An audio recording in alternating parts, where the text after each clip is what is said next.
Away we go! Monday edition of the show. SportsMap Radio.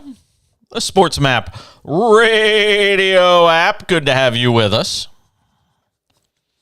6 minutes earlier than normal. Right, John Belmer? It's just weird. Can I tell you? I'll tell you a quick funny story before we start the show. So we're starting a new, what's called a different clock tonight. So where the segments typically are in the show, they are not now.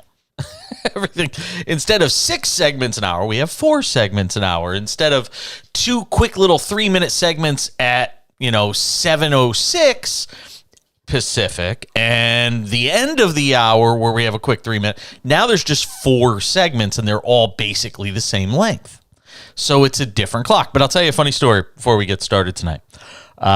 Because God knows we don't have much of a college football playoff to talk about.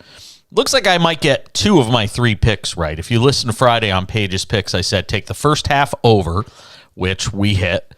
I said take TCU plus 13.5, which doesn't look good. And then I said take over 61.5, which looks fairly good.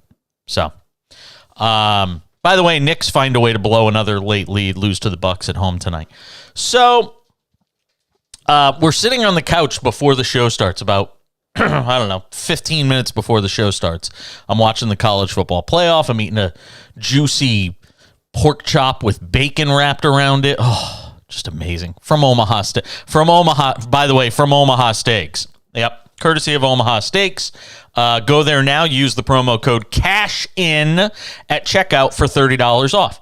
So go on and buy them. Come on, man. You make the big money. So we're sitting there 15 minutes before the show starts tonight. And this is, I swear to God, this is exactly how it happened.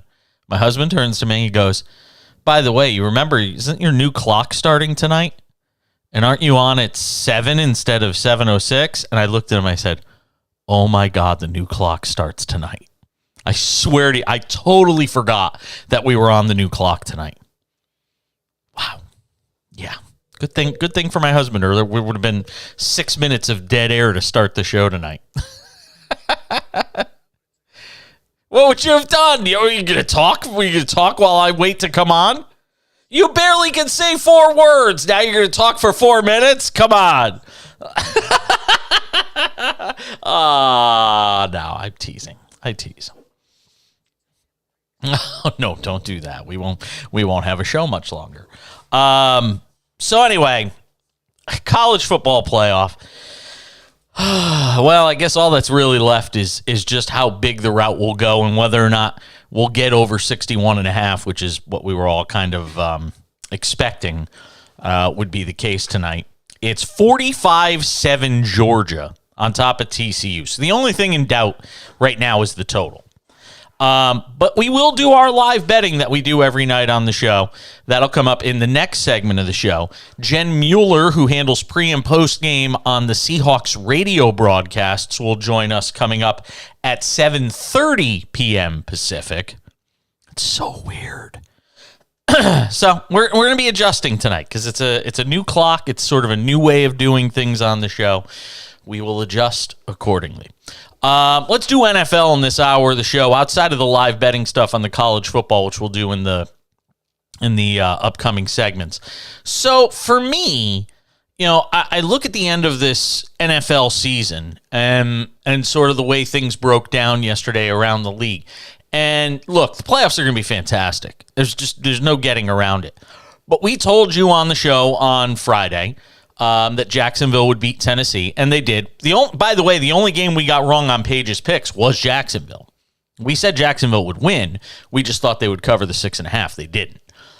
Jacksonville beat Tennessee 20-16. And you know what? Say this. They fired everybody on Mike Vrabel's staff today, and we'll do the coaching firings in the next hour of the show. We'll have post-game sound from the college football playoff, some of the highlights as well. You don't have to go anywhere tonight. We've got you covered over the next 3 hours on all your football needs.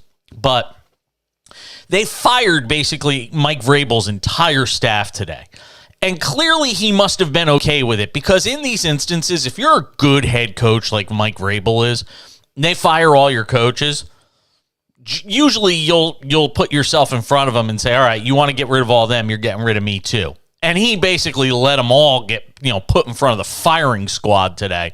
So clearly Mike Vrabel, said if it's going to be my hide or yours, it wound up being theirs. 4 assistants for the Titans got bounced today, including the offensive coordinator, Todd Downing, who, by the way, what was he supposed to do with Joshua Dobbs and Malik Willis as his starting quarterbacks for half of this season? What was he supposed to do? Again, these things to me are more matters of personnel. Now, I would fire more GMs and less head coaches if it were me. And I know I'm going to do the head coach stuff next hour, but how Nick Caserio winds up still having a job in Houston when Lovie Smith is on the unemployment line just for winning the final game of the season instead of tanking is beyond me. But again, we'll get into all the coaching, firing stuff coming up in the next hour of the show. Aaron Rodgers was the big story. We told you on the show on Friday, take the Lions. The only time I think I was ever on the same page as Tony Dungy in my entire life, because I can't stand Tony Dungy for reasons I'm not going to get into right now. But the fact is, there were only a couple of people in all of football America that thought the Lions could win that game. One of them was Tony Dungy, and one of them was me. And between the two of us, we both have a Super Bowl ring. Just saying. So Dungy and I wind up picking the Lions, and they win yesterday. And after the game, all the conversation is about Aaron Rodgers and his future and what's going to happen next. Now, I'm going to surprise you with what I'm about to say. Ready? Especially John Belmer, who makes the promos for this show. So he knows every incendiary thing, every hot take I ever have. John Belmer, our producer engineer extraordinaire tonight in Houston, knows every single one of them. So when I say this is not one that he's probably going to want to make into a promo because it runs completely contrary to everything I've ever said in this season about Aaron Rodgers. He couldn't have handled the postgame better. He could not have handled the postgame any better than he did last night. He said all the right things. I think he said everything that you should say in that situation. He didn't throw really anybody under the bus, with the exception of maybe a little bit Packers management and talking about how they underappreciated the value of Davante Adams, which, by the way, he's right about. I mean, he's completely 100% on point when he says, the organization didn't understand just how good Davante Adams was and how important he was to that organization. But I thought he said all the right things. I don't think he took enough blame in terms of, maybe his play. I don't think he did enough of that. But you know what? I could kind of understand that. But what he said at the top of that presser yesterday, last night, in the moment, I don't know what I'm going to do. Everybody wanted to try to see if they could catch that moment where he was going to, walk off the podium and say, I'm done. First of all, again, smartest guy in the room syndrome. I went to Cal Berkeley. I'm smarter than all of you. But he's been around the block long enough to know that he's not going to make that announcement post-game on Sunday Night Football when he just lost a heartbreaker to Detroit the way he did. He's not going to do that. He's going to wait. He's going to take his time. He's going to sort of ingest what occurred over the course of this season, and then he'll make a decision accordingly. But I'll tell you what, there wasn't anything, he didn't give me any indication one way or another. So if people were thinking, he's going to come back, he's making too much money, he squashed that by saying the money doesn't matter. If you thought he was going to, say anything about the coach or whether it has anything to do with the coach, he really just kind of left it all out there for everybody and said, maybe the team's going to want me back. Maybe they won't. And I said this today in one of my, I'm doing these new TikTok promos, not just for the show, but just in general, these instant reaction videos. And I said this today, and I'll say it again. And again, this goes back to everything I've talked about with Aaron Rodgers this year. When Aaron Rodgers gets you one win away from the Super Bowl, you'll put up with his crap. When Aaron Rodgers gets you a Super Bowl, you'll put up with whatever comes after that for a few years. But you're not going to put up with it when your team is mediocre. And you got a quarterback talking about ayahuasca, mushrooms, any other drug, his drinks that he's pimping on Pat McAfee's show, whether 9/11 was an inside job, all of this crap. You're not going to put up with it for an 8-9 season. When you've got a young receiving core that wasn't on the same page as this quarterback throughout the year, a quarterback that didn't want to put in the work during the offseason to get on the same page as those receivers that he really didn't have any relationship with outside of Randall Cobb, who may retire after last night's game. He was very emotional. And Aaron Rodgers is as much to blame for where the Packers wound up this year as any decision by management, as any one young player, as anybody. The best thing the Packers can do at this point is start the Jordan Love era. Let him connect with these young receivers and find out what he can do. What move is going to put them at the level of the Niners, Cowboys, or any of these other great teams? We got an update on Georgia and TCU, live betting and more as we continue. The cash-in just getting started on SportsMap Radio.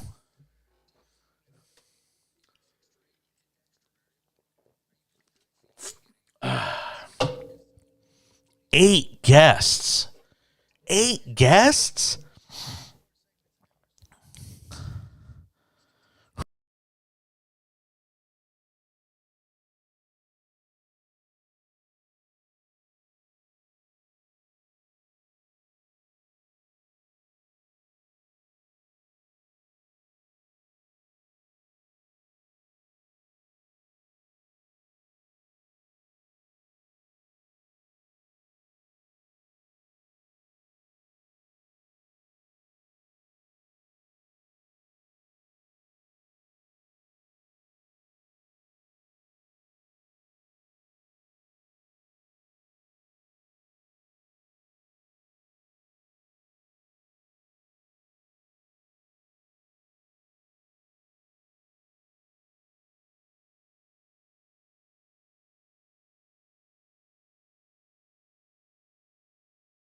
I expected way more fight from TCU tonight than we've seen in this game. Very disappointing. And again, it's another one of these things that makes you think about the college football playoff expansion, right? And where we go from here when it comes to the college football expansion. Because when we go to 12 teams, I mean, what are the chances you're going to wind up having a TCU-type team sneak through the entire playoffs and get to the championship game to play against Georgia? You know what I mean? They're going to get exposed somewhere before that. You'd like to think that in football, by the time you get to the championship game, the teams that are generally playing the very best football are playing in that championship game. Think about it. Even in the NFL, it's just a matter of getting hot at the right time. If you're playing the very best football at the end of the season in the NFL, you're going to wind up, and you're in the playoffs, you're going to make it to the Super Bowl. We saw it with the Giants, a couple of times with Eli Manning. Those weren't the best team. Those Giants teams weren't the best teams in the league, but they were playing the best football at the right time. I mean, you could even argue that TCU, wasn't even playing their best football here as they got into the postseason. They lost to Kansas State. They had a bunch of turnovers in the game against Michigan and were able to survive after getting out to a big early lead. So they were sort of exposed tonight. And again, maybe this is something we all should have seen coming. Maybe 13.5 could have been 31.5, and Georgia still would cover. Certainly looking that way right now with them up 52-7. Hey, I forgot to give out the phone number. I guess we should do that. 1-800-224-2004. We'll take your thoughts on the college football playoff in the next hour of the show. 800-224-2004. You can tweet at the show as well if you want to just make fun of my video pick. It's not even that I just made a pick for the game tonight, by the way. It's not that I just made a pick for the game. It's that I actually put a video version of the pick up online. I actually did. I actually got on video and just made a special little video clip encouraging people to bet on TCU. But take the over in the first half of the game. So, didn't happen. All right, Jen Mueller, pre- and post-game on the Seahawks broadcast. She joins us next on the Cash In to talk Seahawks playoff football on SportsMap Radio. Oh, yeah, that's easy.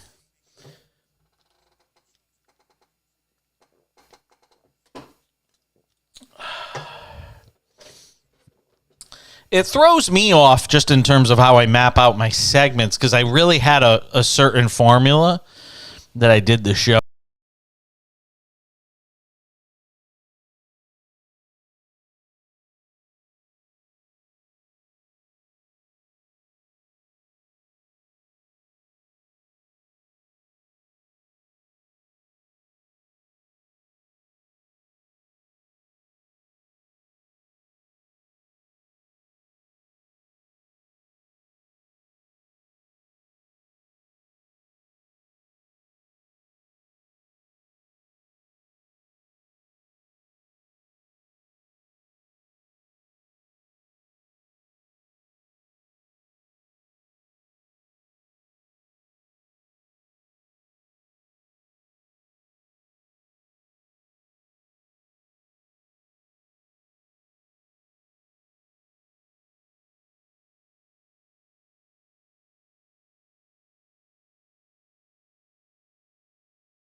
You take it off.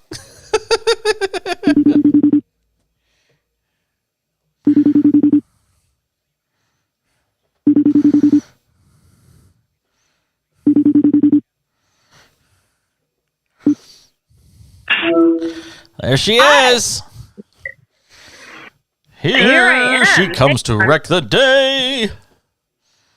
How are you? I know. I'm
Thanks for being with us on this Monday edition of the show.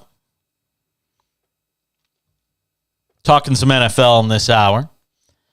Well, look, of all the scenarios that played out, this one probably felt like the least likely to occur.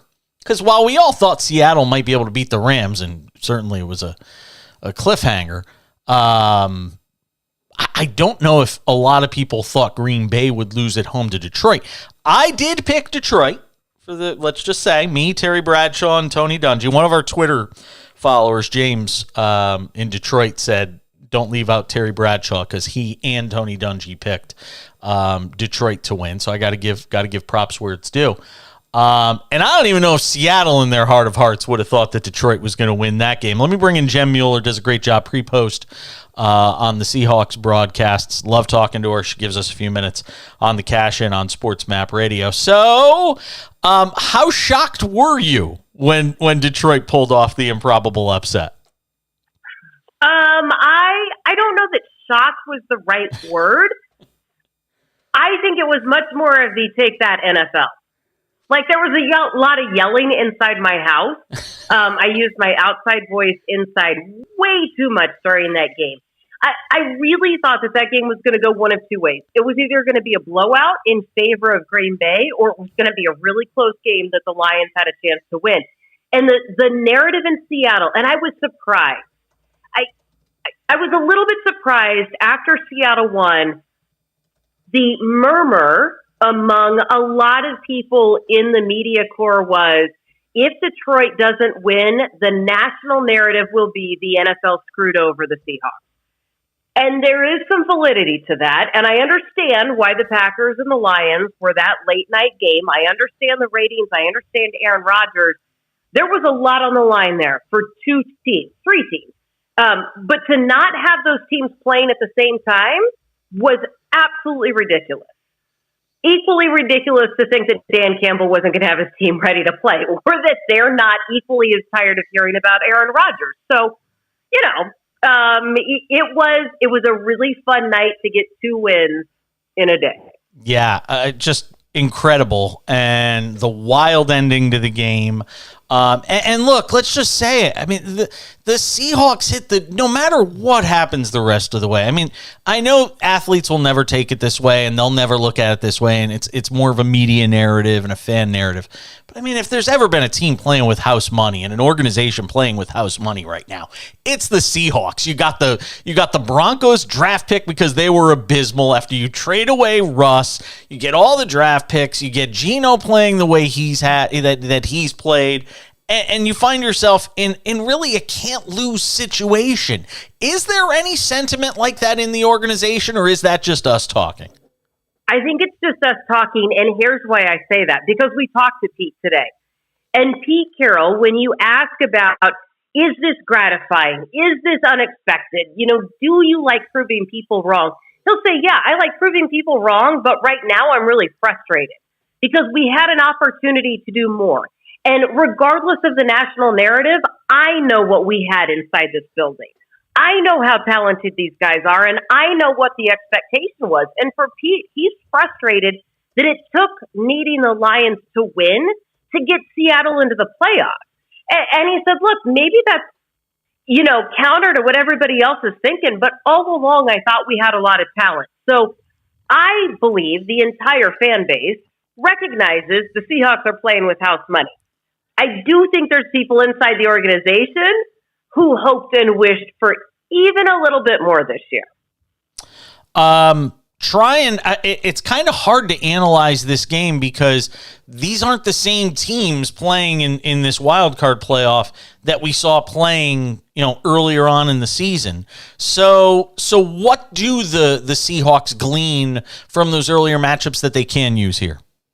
Yeah, there's 2 things, actually 3 things that really stand out. Number 1, you have to run the ball. The lowest rushing totals the Seahawks have had all year have come against the 49ers. Not surprising when you consider that the 49ers have given up the fewest yards the entire year. They have been very stout on defense. You have to be able to run the ball. Seattle has run for over 100 yards in each of their last 3 games. That includes the 3 games following the Week 15 matchup against the 49ers. Now, there's another thing to point out in this, and that is the Seahawks played the 49ers in Week 2 after a very, very emotional game against the Denver Broncos. And there was an obvious letdown against the 49ers. So that is one of those, unusual circumstances during the course of the year. The second time they played the 49ers, that was in Week 15, and that was a Thursday night game. You don't want to play the 49ers on a short week. I don't care if it's at home. You don't want to have to do that. So those two are unusual from a scheduling perspective. So if I was looking at that, I would say the fact that you're on essentially a normal week. Yes, it's a short week, but it's not as short as a Thursday night game. And you're kind of looking at the same thing coming off a Monday night game. The last thing is you cannot turn the ball over against this team. And you have to find a way to take the ball away. The defense did not have any takeaways in the 2 games against the 49ers, and Seattle turned the ball over 4 times when facing this team. 3 times in Week 2, once in Week 15. So, keys to this game, run the ball, don't give the ball away, and let's just admit that this might be a different scenario for both teams coming into a wild card game. Talking with Jem Mueller, does a great job, Seahawks Radio pre-post game on those broadcasts. Do you have to choose to take somebody away? Do you try and say, all right, we're going to try and take, CMC away?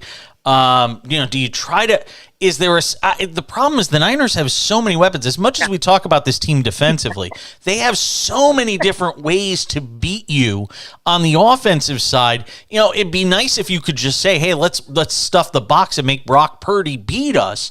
But they really don't have that luxury because you have so many options. Yeah, no, I totally agree with that. And even then, if you take away one option, I don't even know what that does for you, right? Because there's so many different ways. What I do know is Brock Purdy never looked uncomfortable in Week 15. He just didn't. You were going to have to find a way to pressure. Now, Seattle is coming off a game where they did get to Baker Mayfield, and they had 5 sacks. There is a good chance that Ryan Neal comes back. He did play in that Thursday night game. He's a safety.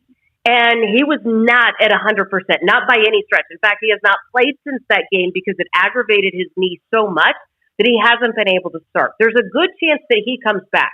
One of the reasons Seattle was able to get 5 sacks yesterday against Baker was the coverage downfield. If Ryan Neal comes back and you've got some guys who can come in, I do think that there's a better shot, but you have got to get that pass rush going early and just try to make Purdy uncomfortable, which is tough because, they do. They have so many weapons. And then if you look at their defense, those guys were in track stances all night long. All night long. Well, look. It was kind of stop the run on the way to the passer. It was ridiculous. Well, the Niners averaged 36 per game. I think I saw it earlier today. I think they averaged 36 points per game at home with Brock Purdy at quarterback, which is crazy to think of. Yeah. And Seattle on the other side. And does Pete have any answer for that? I'm sure some goofball in these press conferences asks this question. Seattle's given up almost 30 a game on the road during the regular season. Does he have any sort of answer as to why that is? No. I think what Pete would probably say would be there's a lot of youth on this team. And you don't know what you don't know until you encounter it. One of the biggest takeaways from the win against the Rams yesterday is this. Seattle had not won a game this season when trailing at halftime. A mark of a Pete Carroll team is that you know how to finish a game. One of Pete Carroll's mantras is, you can't win it in the first quarter, you can win it in the fourth quarter. His teams have not been able to do that. I do think that now that you've seen enough football, you might not be able to slow down the 49ers because they are a really good team that's won 10 straight games. They are the hottest team in the NFL, bar none, right? But you do have a young team that is starting to see, oh my gosh, I understand what Pete's saying. Oh, that's what they're talking about. Oh, okay, that's how you finish. That's where the Seahawks can be dangerous. Yeah. Talent-wise, look, the 49ers they're there. Yeah, but look, Seattle could give them some trouble. No, and look, It's hard to beat a team 3 times in a year, Yeah. 3 times in a season. So good, and the 49ers are so good, Yeah. right? No, I agree. I agree. I think it's going to be a shootout. I think Seattle. The only way Seattle wins is if they figure out a way to score, because I think San Francisco is going to be able to put points on the board. The total, by the way, is 42.5 for that game. I think it goes way over. Jem Mueller, Seahawks radio broadcasts. Love talking to you, my friend. Be well, and make sure whoever needs to clean up that dinner on your table there goes and does it. Yes. Oh, it's being taken care of. Yes, thank you. Love you, Jen. I'll talk to you soon. Okay, sounds good. Jen Mueller, our guest. We're coming back. More to do in this hour of the Cash In on SportsMap Radio. Hey, thank you. I always appreciate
It's damn near impossible to get a worse college football playoff championship than this. Georgia leads TCU 65-7. They have scored 55 unanswered in this game. I mean, think about that. They've scored 55 unanswered. I mean, you could have thrown Prairie View in there tonight, and they could figure out a way to score 7 points by accident. I mean, this is stunning, breathtaking. I can't even come up with the right words, and that's what I get paid to do. Wow, just wow. I mean, we're gonna have post game sound. I don't even know, what do you say if you're Sonny Dykes? We just got steamrolled. It just got away from us. Moment was too big.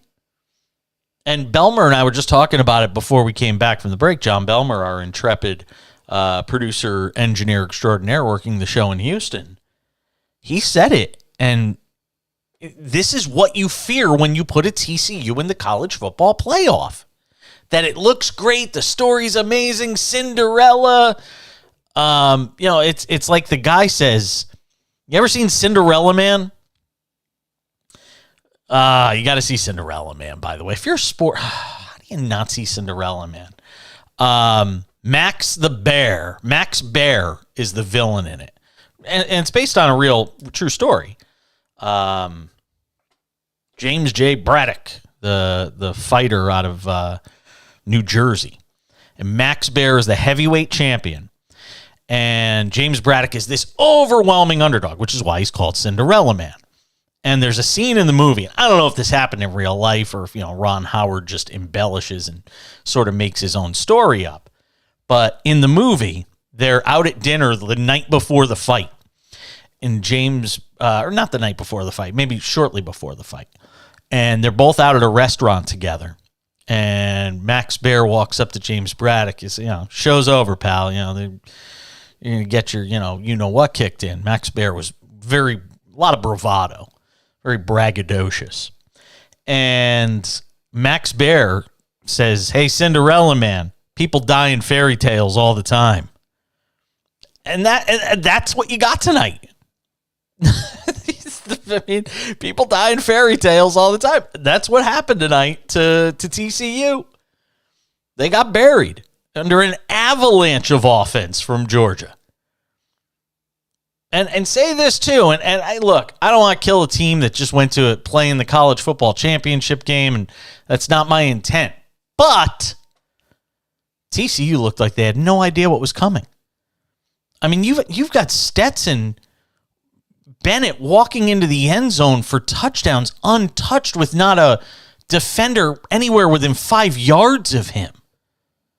That can't happen.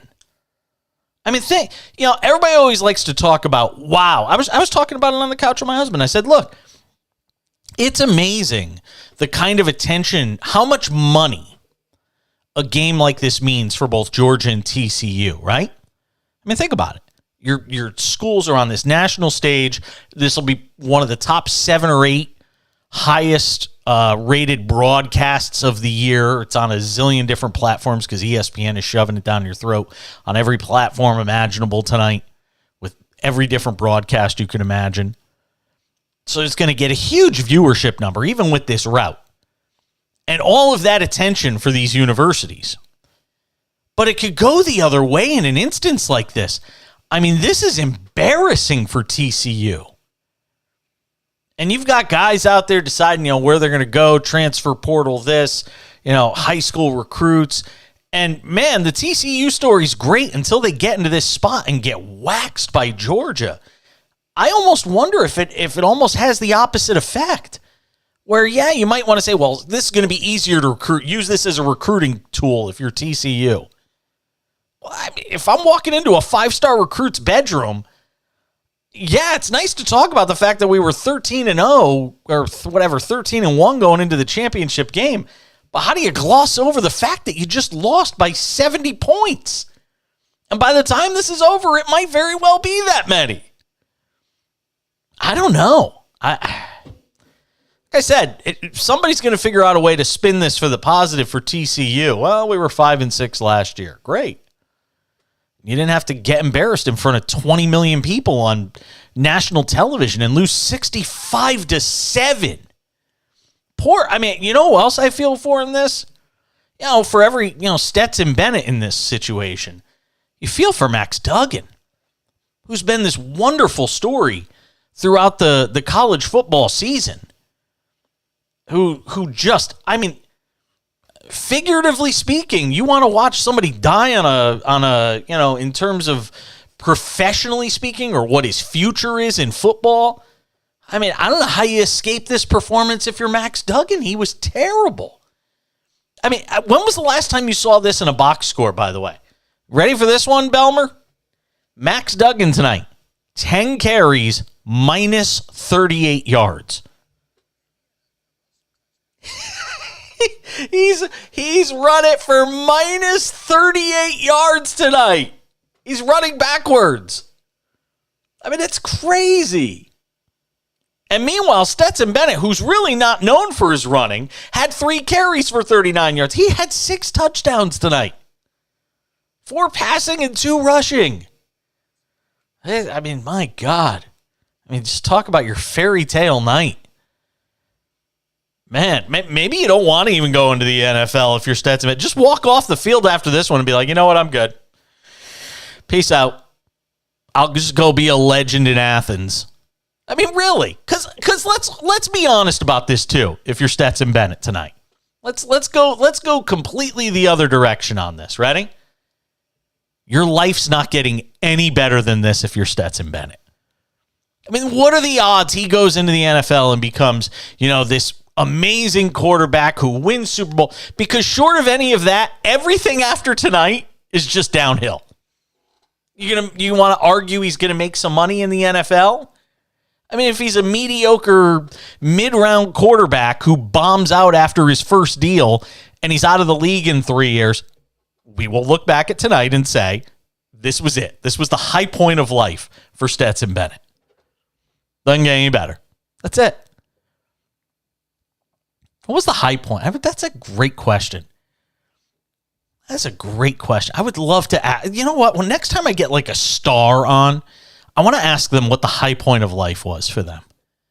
It's a really interesting question to ask somebody. I'll write that down. Belmer, what's the high point of life for you to this point? No, but that doesn't mean it means you've had a high point to this point in your life. So what would that high point of your life be?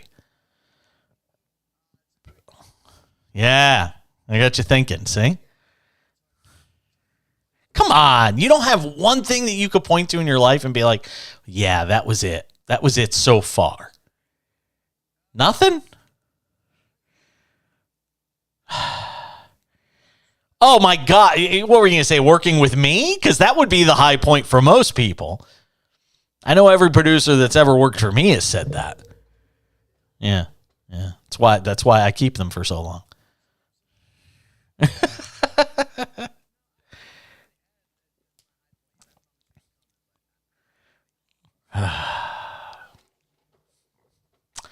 That's a great question.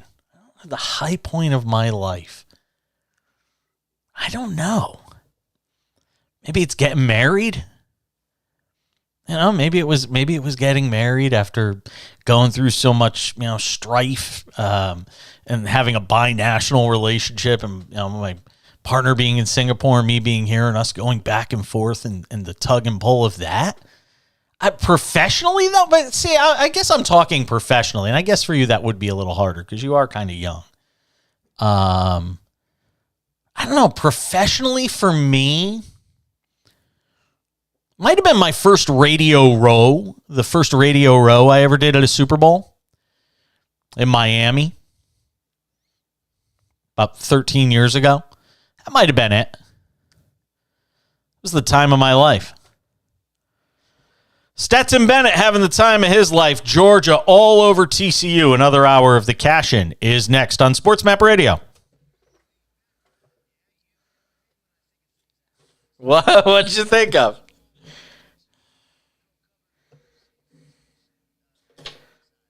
See? That's a good one. How did you not think of that? And so it's not even like you had 30 to choose from. You had one. You're fired. That's it.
Chris Fowler, the call on Espen.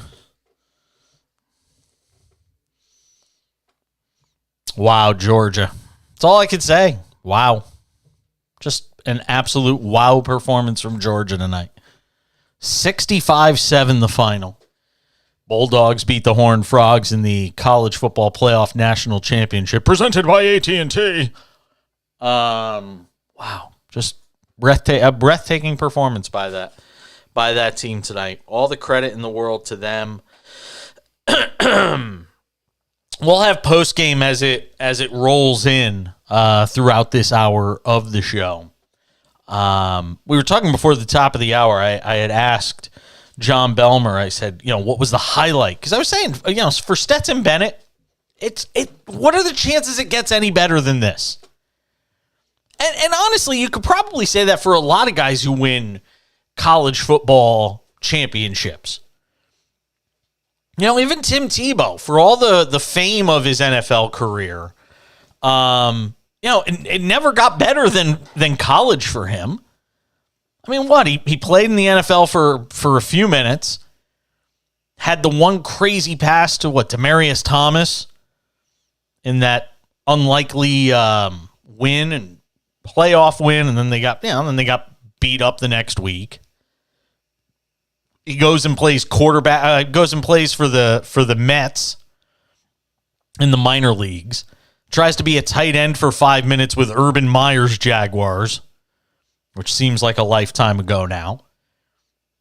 But the high point for a lot of these guys is going to be tonight. For Stetson Bennett, it probably won't get better than tonight. And think about this too. Imagine the kind of drive it takes. Think about guys that have reached the pinnacle on the collegiate level and then have gone on and dug big things at the NFL level. I mean, how long is that list? It's not very long. I mean, how many guys have won college football national championship games as quarterbacks? I'm just talking about as quarterbacks. And then won them as quarterbacks in the NFL.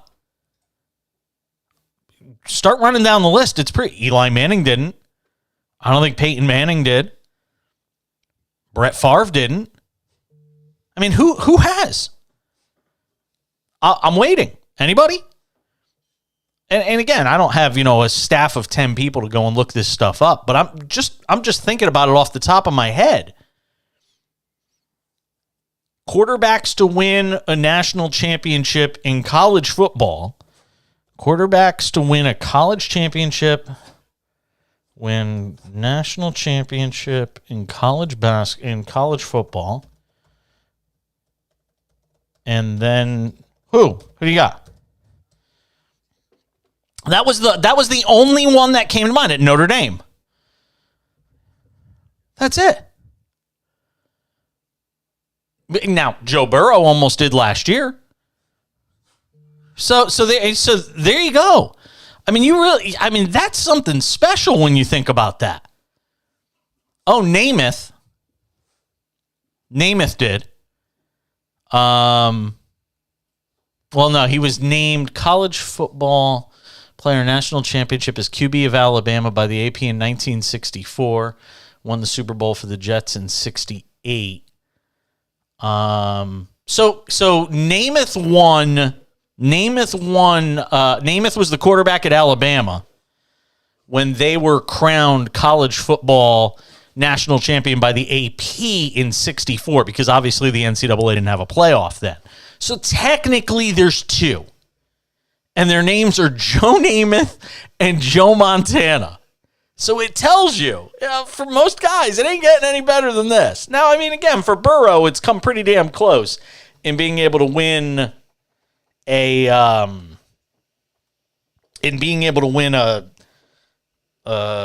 national championship and potentially a Super Bowl. I mean, went to the Super Bowl. So I guess for a guy like Burrow, it's gotten better. NFL players that have won a national championship, the Heisman, and a Super Bowl championship. Ready for this one? 3. Tony Dorsett, Marcus Allen, and Charles Woodson. Just 3 players have won a national championship, the Heisman, and a Super Bowl. Wow. It's amazing. So my point is, for Stetson Bennett, this is probably as good as it's going to get. And I know in the moment he may not think that, and he's thinking about his NFL career, and He's probably going to be uber confident coming off of this sort of thing, as he should be, by the way. They were showing Vince Young in the pregame. By the way, think about all the money ESPN invested into this game. There's no way they're getting their money back from this. They had like 17 different game broadcasts. They had John Williams compose a special piece for the open of the game. And I know there's some youngsters out there who are probably watching the game tonight going, who's this John Williams guy? Who have no idea who John Williams is. I guarantee it. But think about every famous musical score you've ever heard. That's John Williams. And how many, I said this before the show tonight, how many ESPN, low-level staffers got laid off tonight so they could hire John Williams to come up with the music for this game? And all of your audience was gone by halftime. All of it. There might have been more people watching Cupcake Wars in the second half of this football game. I don't want to sound like a jerk who's rooting for ESPN's demise, because I don't. I have friends there. I love ESPN. But it is kind of funny when you think about it. You go and put all this money into this huge buildup. You got all these different broadcasts, and then the game winds up 65-7. What? Only?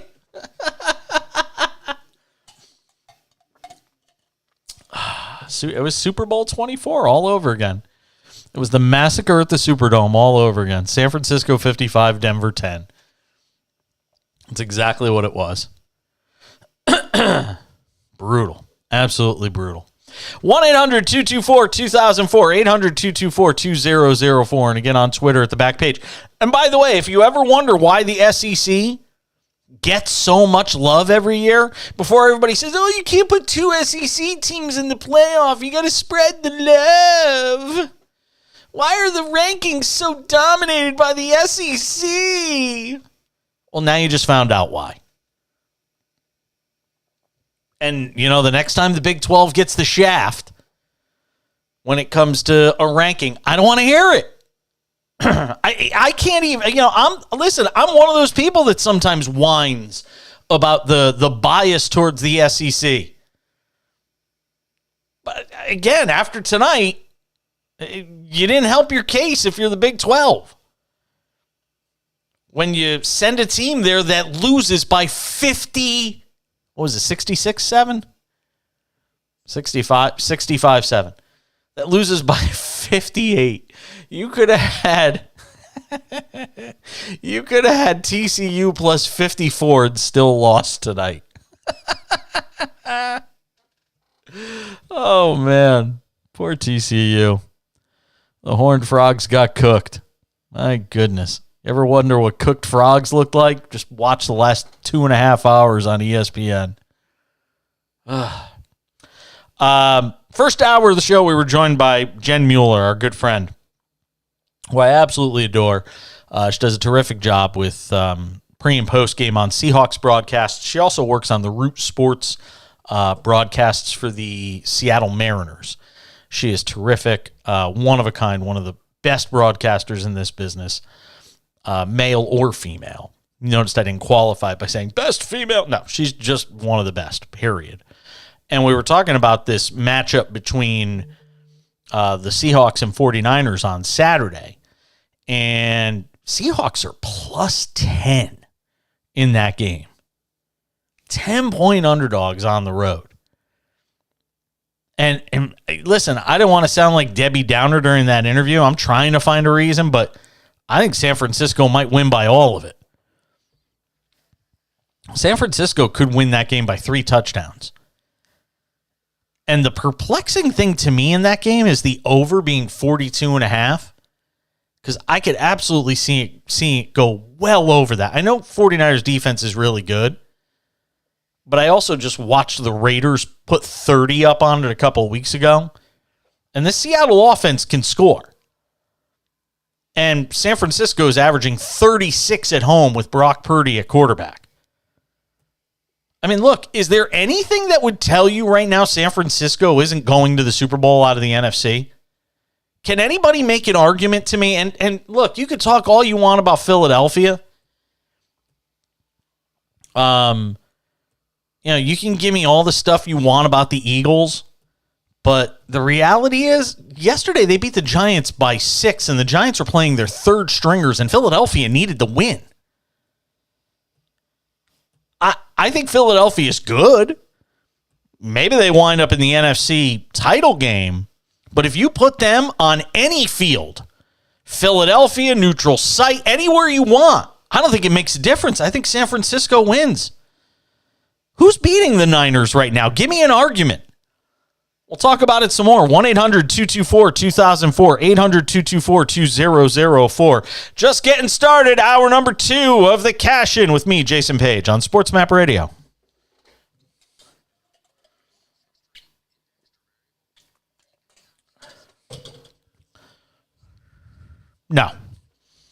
No, because I was going to get somebody college football related. I thought about Nick Ferguson because I could do college and NFL with him, but I might just hold it till tomorrow.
I make all of them. I do all of them.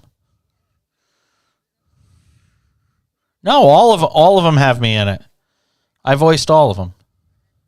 Yeah. No, I do all the production for them here at the condo.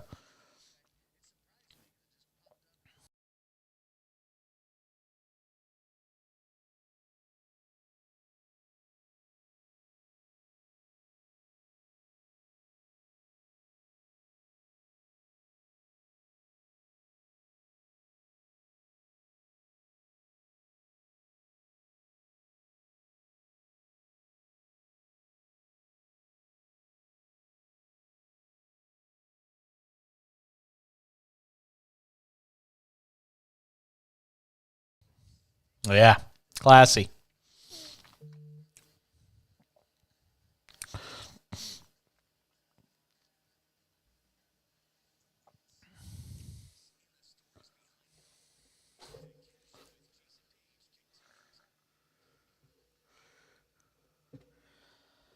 "15 minutes past the hour. We roll along on the Cash In, SportsMap Radio. SportsMap Radio app. Just stunning. Absolutely stunning. Whew. By the way, I was watching that ESPN broadcast tonight. Nick Saban and Lee Corso looked like they had no idea what to do with Pat McAfee on the set. It was a sandwich of Lee Corso on one side and Nick Saban on the other, and Pat McAfee acting like he had 15 Red Bulls. And the two of them, Nick Saban just looked absolutely perplexed. Like he had no idea what to do with them. He's a character. He's something else, man. 1-800-224-2004 from anywhere in America. 800-224-2004. Tweet at the show if you want. At the back page. Again, on Twitter. At the back page. And start following me on TikTok, too, because we're starting to put up some great content on TikTok. Myself, with some help from our producer, engineer extraordinaire, John Belmer, who chips in as well. TikTok. The Jason Page is my name on TikTok. The Jason Page. THE Jason Page. Very simple. And we're putting up instant reactions. So whenever something big happens, if you go to my TikTok, you don't have to wait till the show. We'll just have it right there. Boom. Hot take. Bang.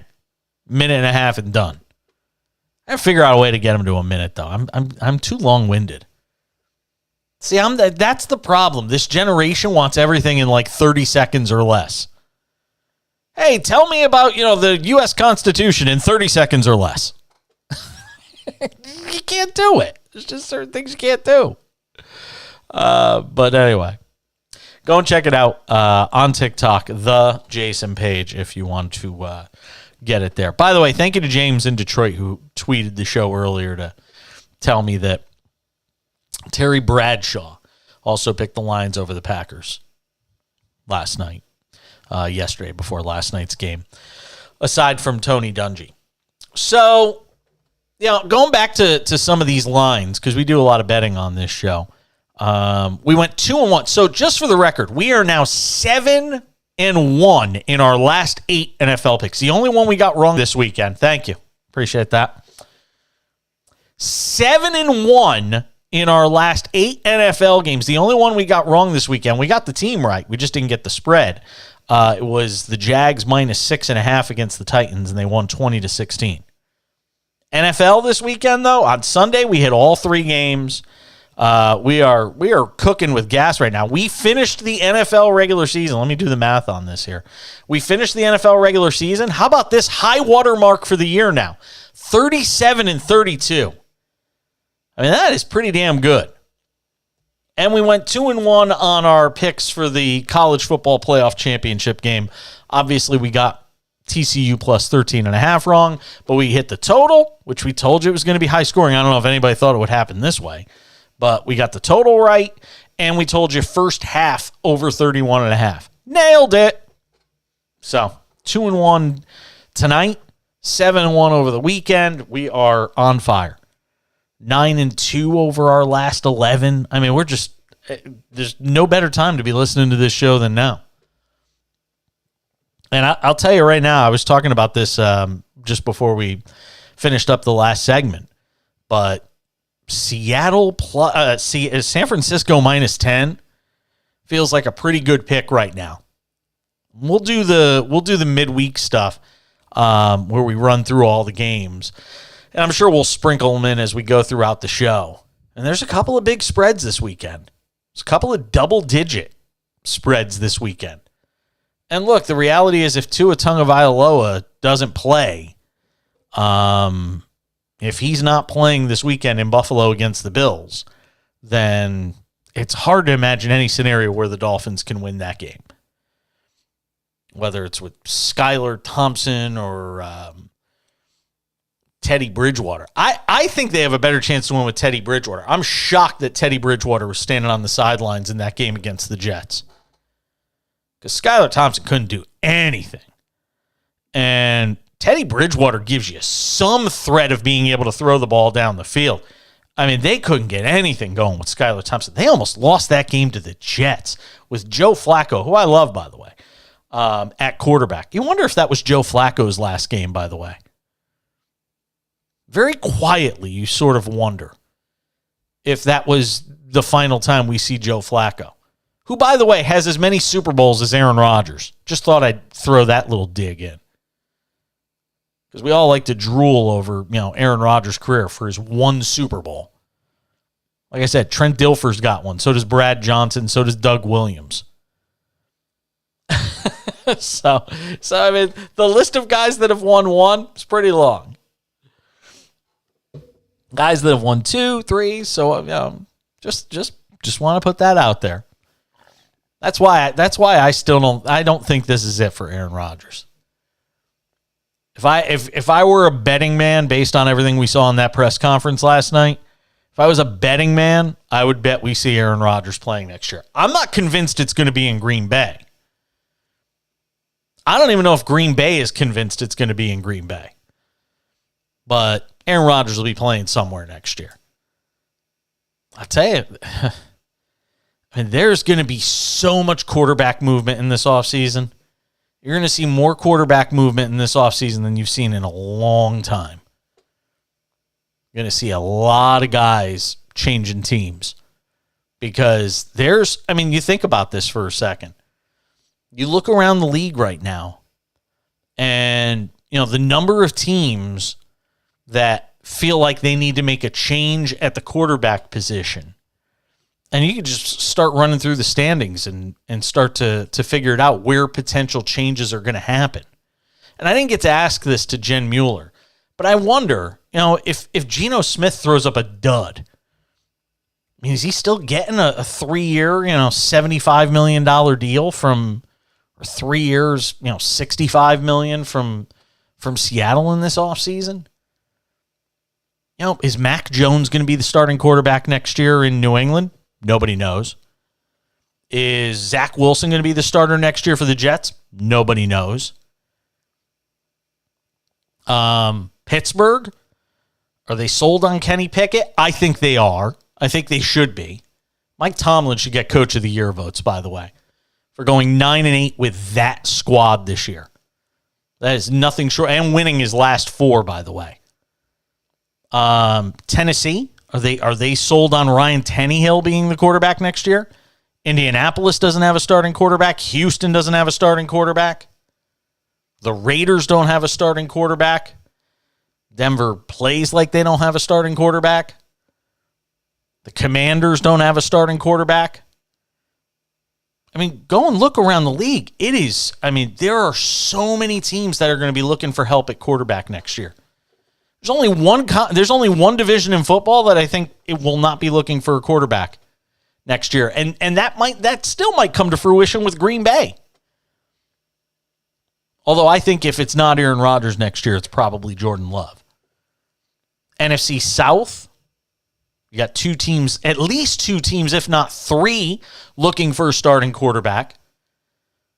I mean, wow. When you really start to dissect it, there's a lot of teams in need of quarterback help. NFC West might be the only division where the quarterbacks right now are going to be the quarterbacks next year. Because I believe Brock Purdy has this thing locked up now. I mean, how do you take it away from him? Unless he goes and plays and looks so over his head in this game this weekend and they lose at home to Seattle in some, awful way. And he's just completely the reason why. Outside of that, is there any way Brock Purdy isn't the starting quarterback in September for San Francisco? It's kind of hard to take it away from a guy that hasn't lost a game. But how many teams did I just rattle off, Belton? What did I just rattle off? 10 teams, maybe? I mean, easily. So you're going to see guys moving around. And then you have to start asking yourself, if you're some of these really good quarterbacks, like a Rodgers, and the Rodgers thing is tricky because they'd have to agree to let him go and go play somewhere else, or trade him to somewhere else. And then it comes down to assets and which teams have them and which teams don't, or Tom Brady wanting to play somewhere else. So although I am more inclined to believe that Brady making this postseason makes it more likely that he walks away when he's done, whenever this postseason ends, which, by the way, may not be this weekend or Monday, as it may be, because I am not sold on Dallas right now with the way Dak Prescott is playing football. I have been the biggest Cowboys defender all year, but somebody's got to talk me off the ledge when it comes to the Cowboys right now, because Dak Prescott is not playing playoff football. We're back with more on the other side. Stay with us.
What is the level of confidence right now in that locker room for that team with that quarterback? There's no way you could tell me everybody is going in feeling, yeah, we're ready to put our best effort forward. Because I'm going to tell you something. Say what you want about Tom Brady and say what you want about the Buccaneers and limping in, through the season the way they did. Say anything you want about that Tampa Bay team. And most of it will be warranted, by the way. But you know the one thing you can't say? Tom Brady's not going to give the football away on Monday night. Tom Brady is not going to give the football away 2 or 3 times in that football game. And if Dallas gives Tampa Bay a short field by committing turnovers, whether it be by fumble, whether it be by Dak throwing it to the wrong team,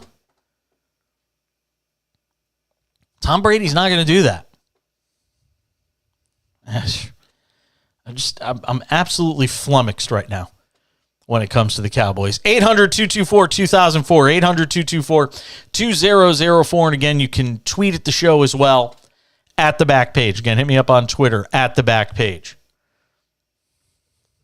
I think the Cowboys are in real trouble on Monday night.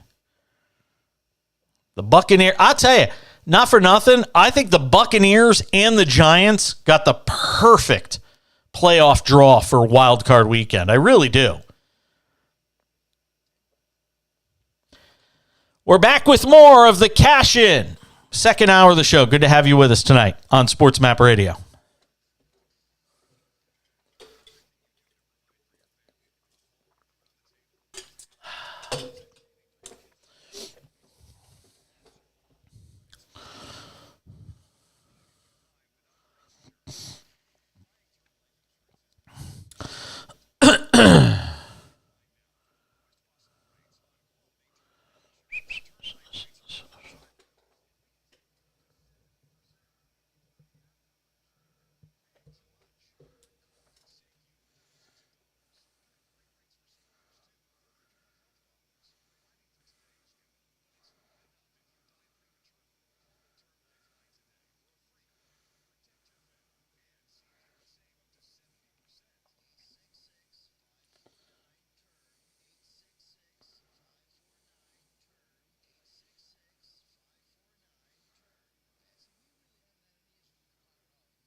Yeah, I mean, it's just a clock.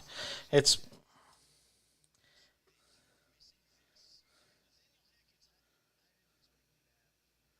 Yeah.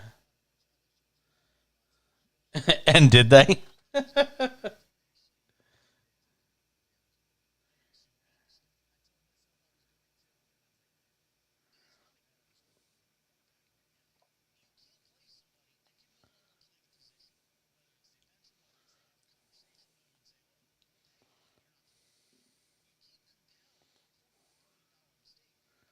Trying to find Sonny Dykes' post-game sound.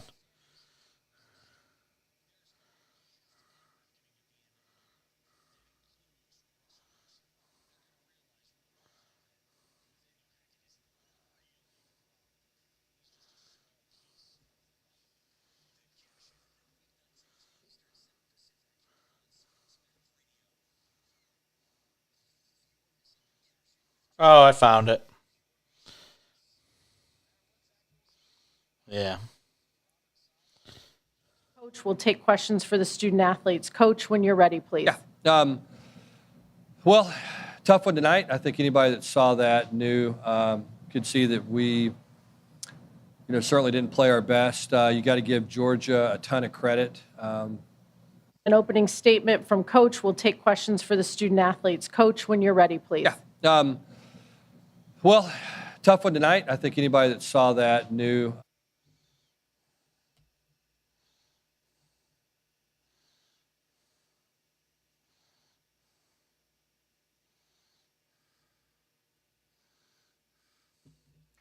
It's actually perfect lengthwise.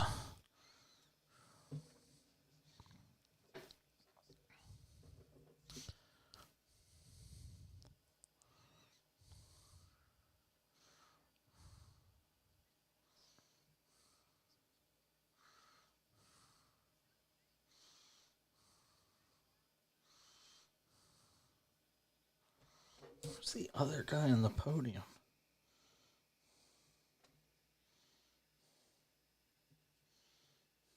Statement from Coach. We'll take questions for the student athletes. Coach, when you're ready, please. Yeah. We played this year that are no rest for the weary. We'll get back. We'll sit down as a staff and, watch the film, talk about An opening statement.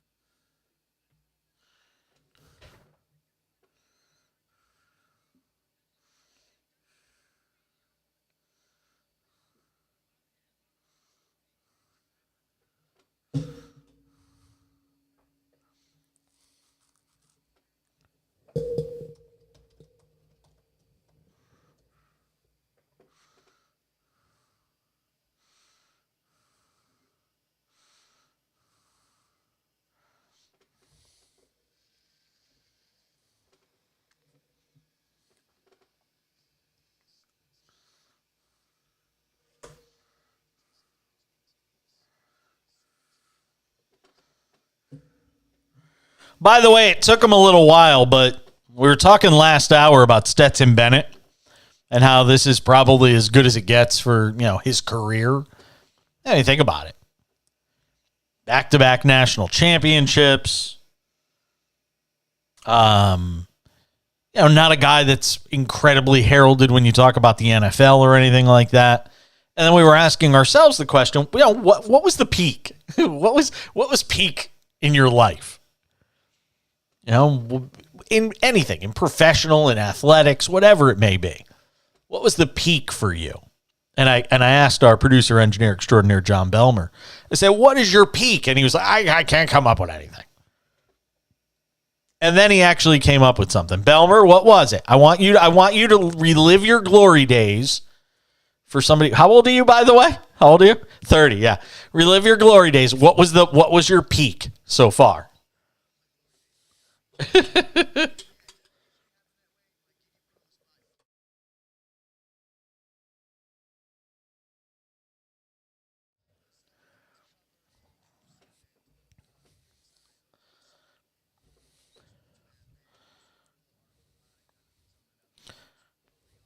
Was it pay-per-view? Oh, it was one of the pay-per-views, so it wasn't like, some, rinky-dink event. Oh, wow. Oh, wow. Yeah. Yeah, I said mine was the Super Bowl in Miami, the Colts Saints Super Bowl. I got to go down there for the week and host a week of shows from Radio Row, and it was my first Radio Row.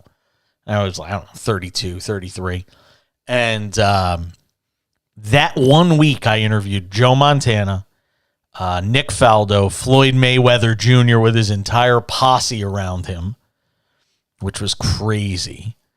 God, who else did I interview? I interviewed everybody. And it was just one of the most, because Radio Row is just this this big conveyor belt of big names, hawking stuff. Joe Montana was hawking Haas avocados. So I got to interview Joe. I swear, yeah. I got to talk football with him for 6 minutes, and then 2 minutes, the PR person sitting there looking at you, holding up like an avocado sign. Make sure you ask about the avocados. And I got to ask Joe Montana about Haas avocados. True story.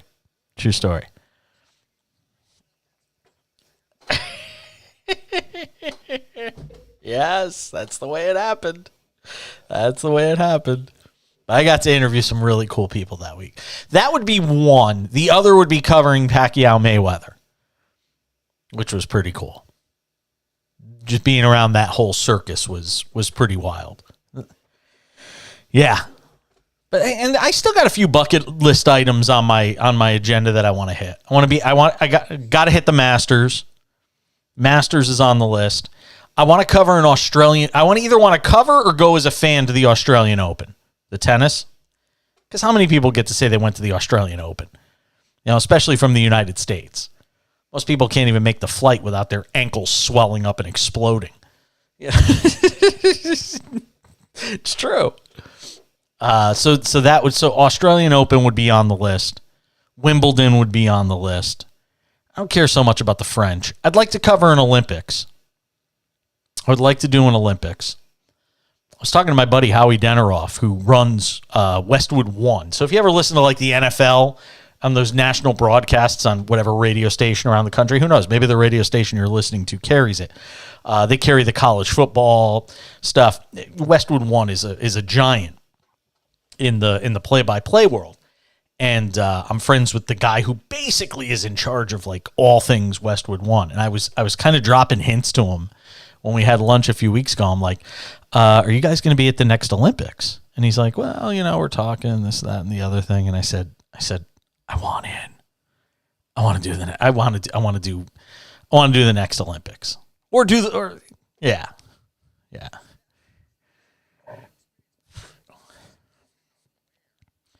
Who cares? You're gonna wait. You're not going if it's in Beijing. Why? They pay by the pound there. They'll love you.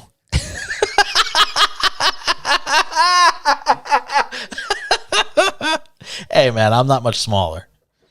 No, I'm not. I went for my physical today. You'd be shocked. It was not a good experience.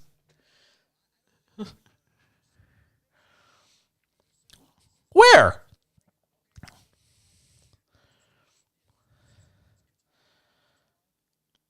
No, but they're not having it in Qatar.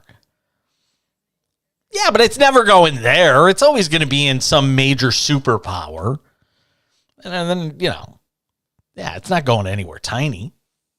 If it was in Japan, I would go. There isn't any place I wouldn't go.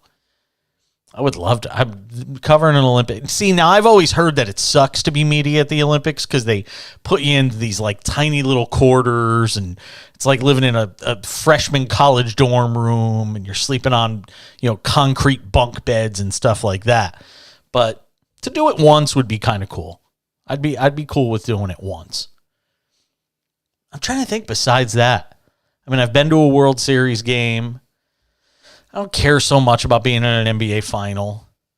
I got to go to a Pro Bowl back when it still mattered.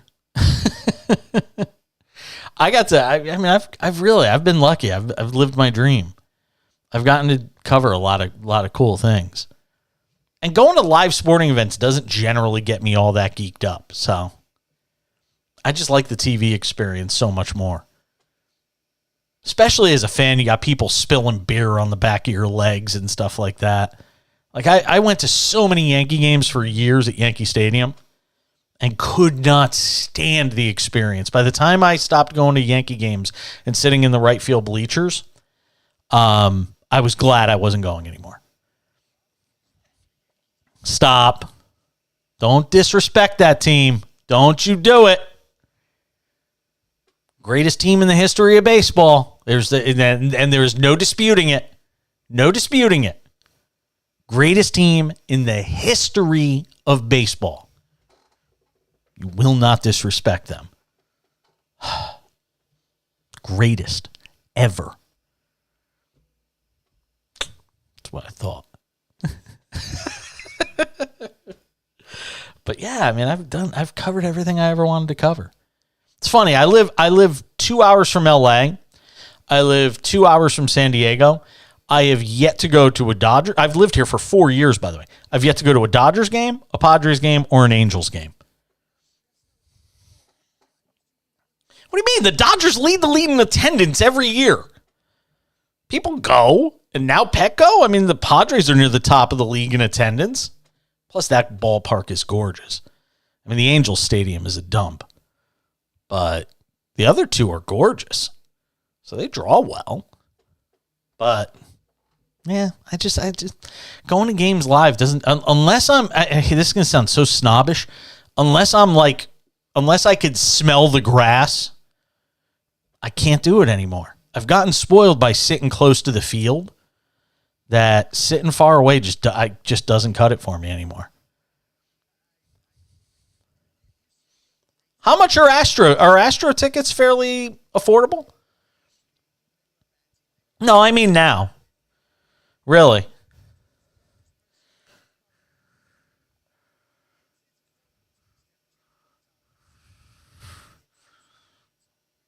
And do they upcharge based on the opponent? Because the Yankees do that, and it's maddening. It's a lot of teams do it, where they'll just say, we're charging you more. If you want to see them play the Red Sox, people will, because people are stupid. They are. Pay more just to go see them play the Red Sox. It could still be a crappy game regardless.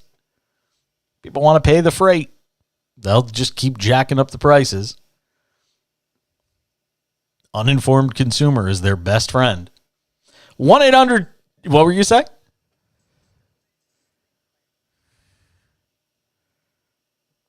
Oh, you're breaking up on me on your end. Uh-oh, we might be in trouble. All right, no, I hear you now. We were having some weird garbled noise, yeah.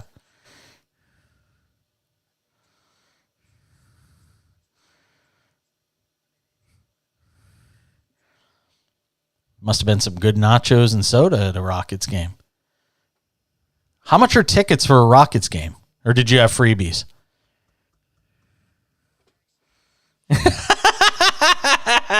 See, that's how they pay you in radio. That's how they do it. All right, in the next hour, I promise, you're going to hear from Sonny Dykes, Max Duggan, D. Winters. How does TCU spin this loss? It's next on the Cash In on SportsMap Radio. Dude, there was all of a sudden in that segment, you were just all garbled. All right.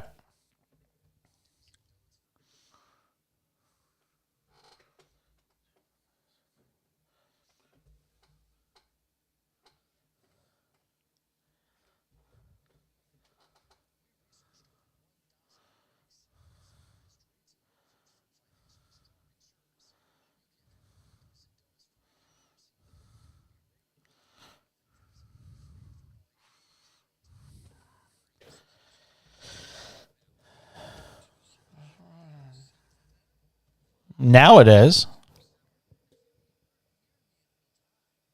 Yeah, it was really weird.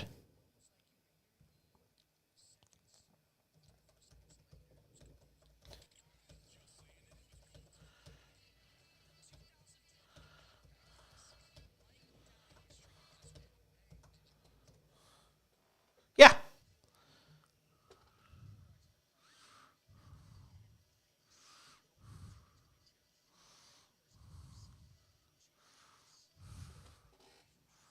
Be right back.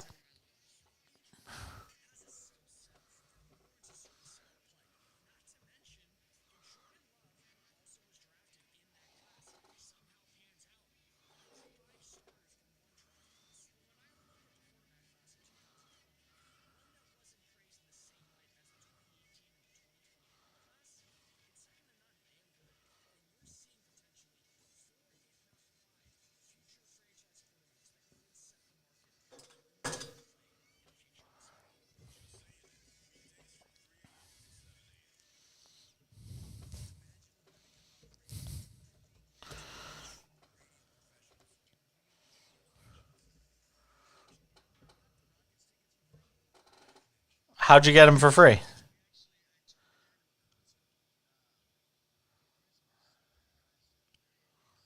Yeah. Really? What the hell happened? For who? What show? Oh, of course. Dun, dun, dun, dun, dun, dun, dun, dun. Yeah, yeah.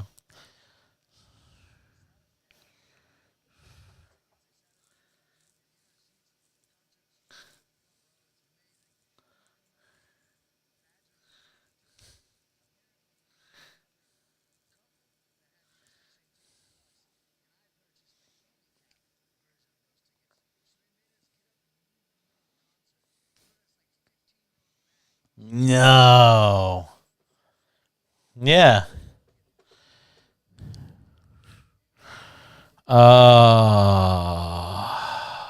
Yeah, I bet.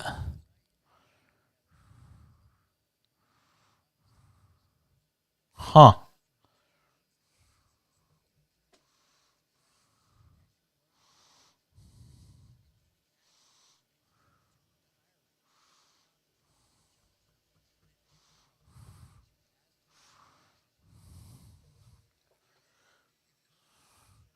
Don't get between a man and his Trans-Siberian Orchestra.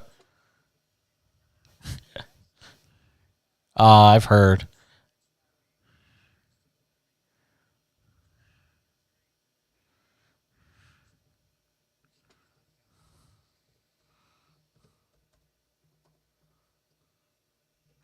Ten seconds. Station ID.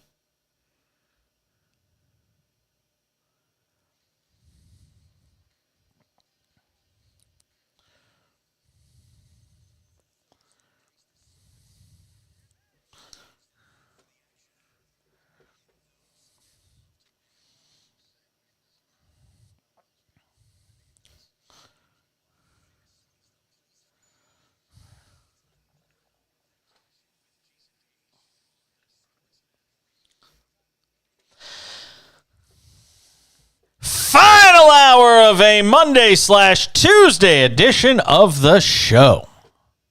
Later in this hour, our 2 for 1.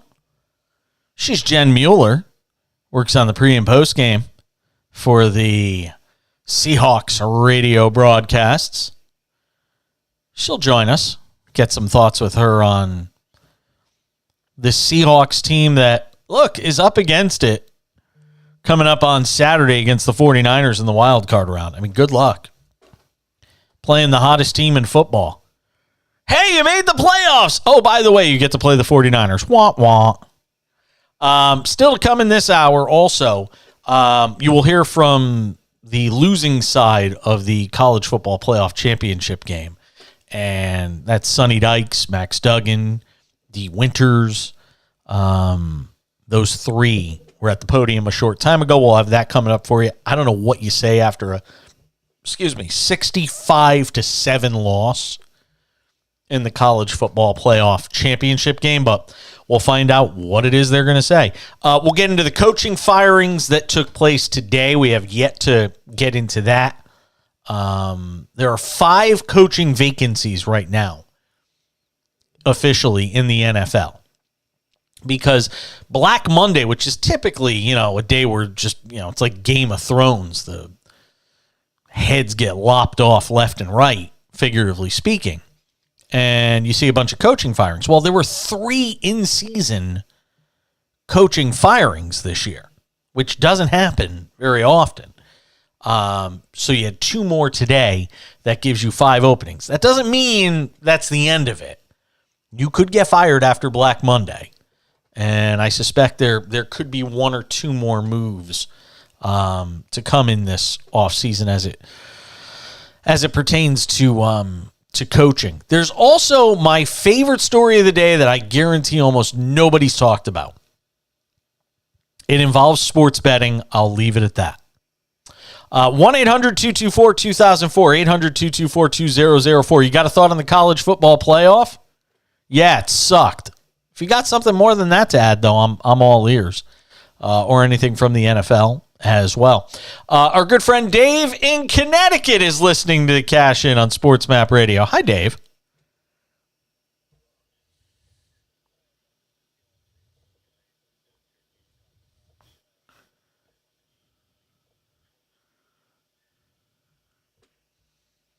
Yeah, I mean, it was terrible.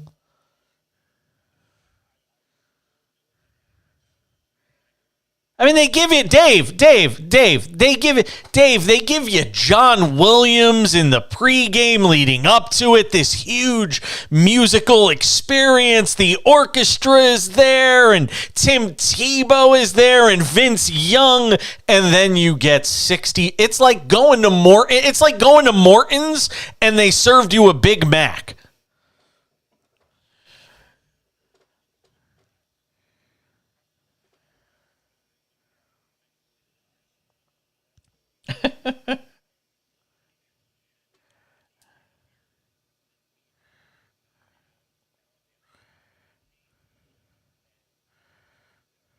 Ugh.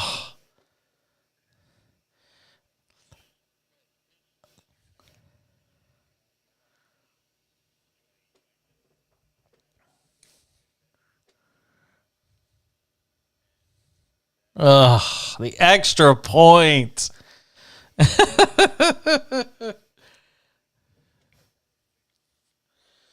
Well, yeah. By the way, can you imagine how miserable Saban must have been, knowing that his team would have put up a much better fight against Georgia? Oh, it had to drive him nuts having to watch that.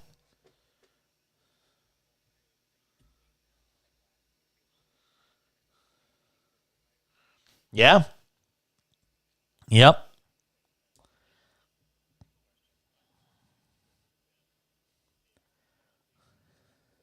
It's true. Well, dude, did you say we were reading the too early top 25 for next year? TCU's getting no love. They're ranked 12th in the too early top 25 for next year. I don't even know if it's necessarily how much they're graduating as much as the talent around the rest of college football and the fact that everything had to break right for them to sort of wind up where they did this year.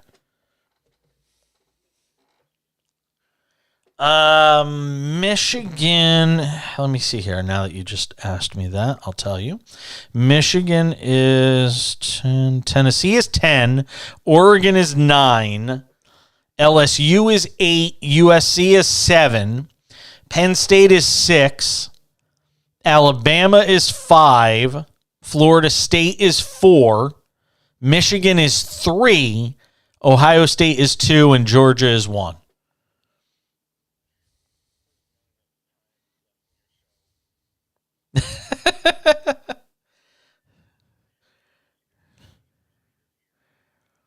Yeah.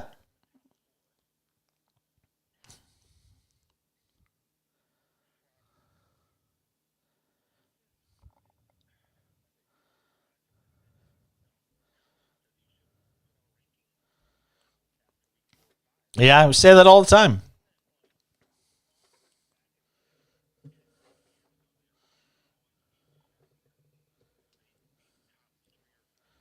Yep.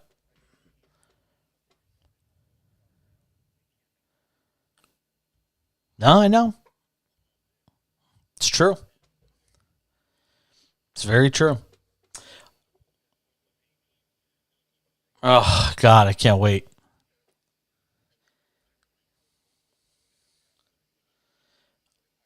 I don't think, by the way, I think when it goes to 8, I don't think you'll get these sort of lopsided matchups in the championship game because I think the playoff's going to weed out teams like TCU in this situation.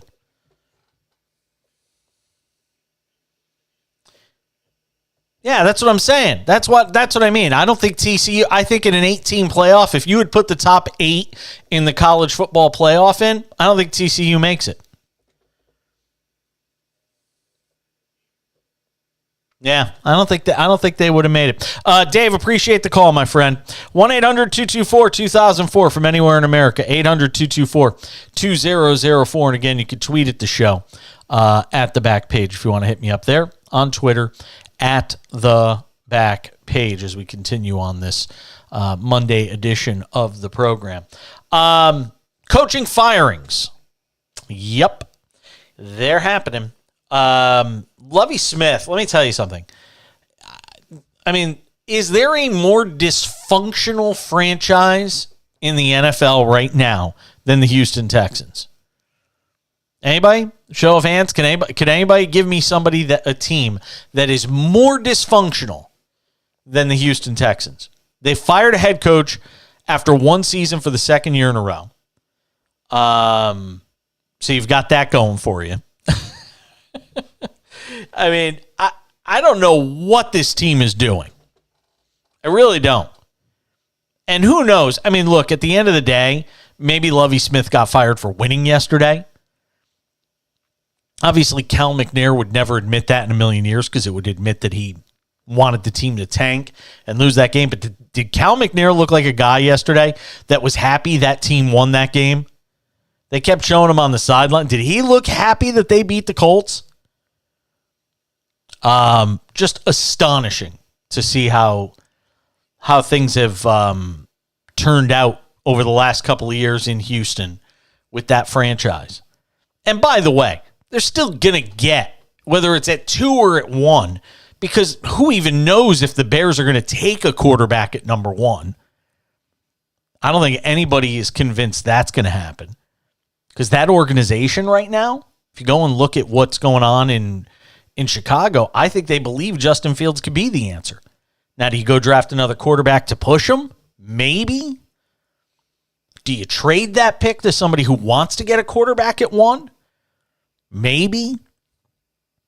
Houston's still going to get themselves a good quarterback. And it might wind up being the best quarterback of the draft because who knows? These things take years to play out.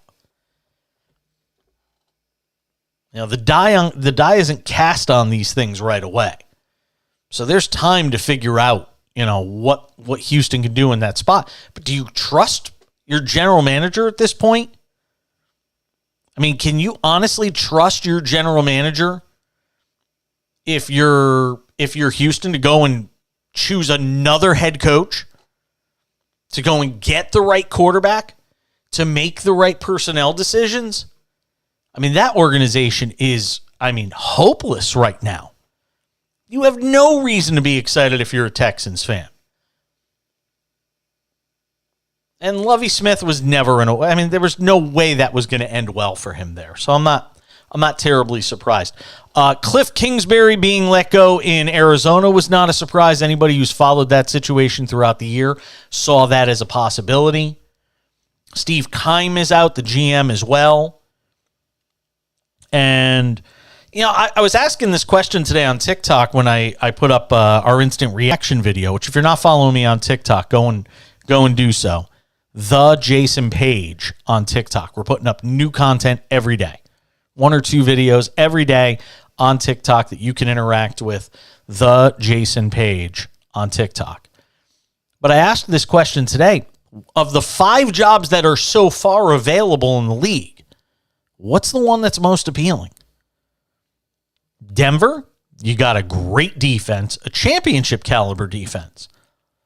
Let's be honest, that is a championship caliber defense, but you have a quarterback that is broken by admission of the GM, by admission of the ownership group. You have a quarterback that needs to be fixed. I'm not saying replaced, but you got to fix him because you're paying him $250 million to be there. You've got Arizona with Kyler Murray, who's masquerading as a football player when he'd really rather be a gamer. You've got Houston, which is a complete rebuild. Just scrap it and rebuild it. You've got Carolina, which doesn't have a quarterback. Oh, damn me. I had the pot down. Yes, I hear you. I didn't stop hearing you. I had the pot down.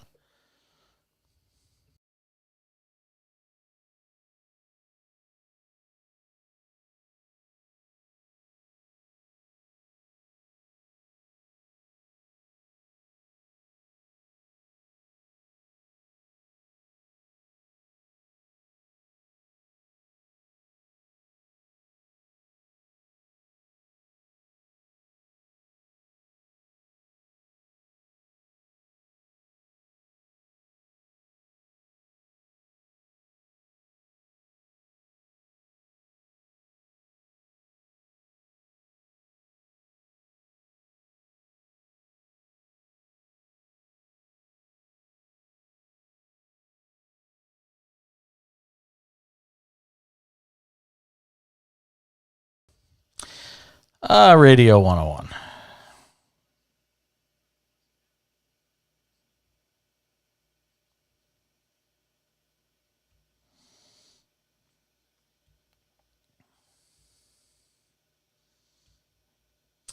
Yeah. Why? Are other people in like real studios and stuff?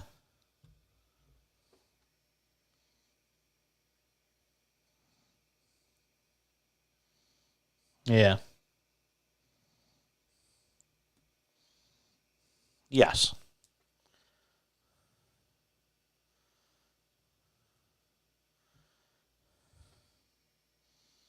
Yeah. Yeah. I wonder where Dave used to do it in LA. Curious.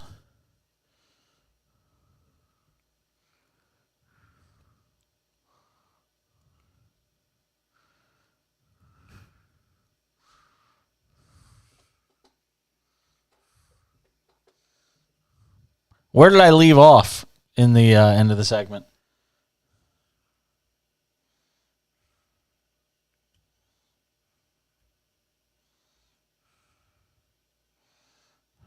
Oh, okay. Do I have to hear it? It's painful, dude. I don't do things like that.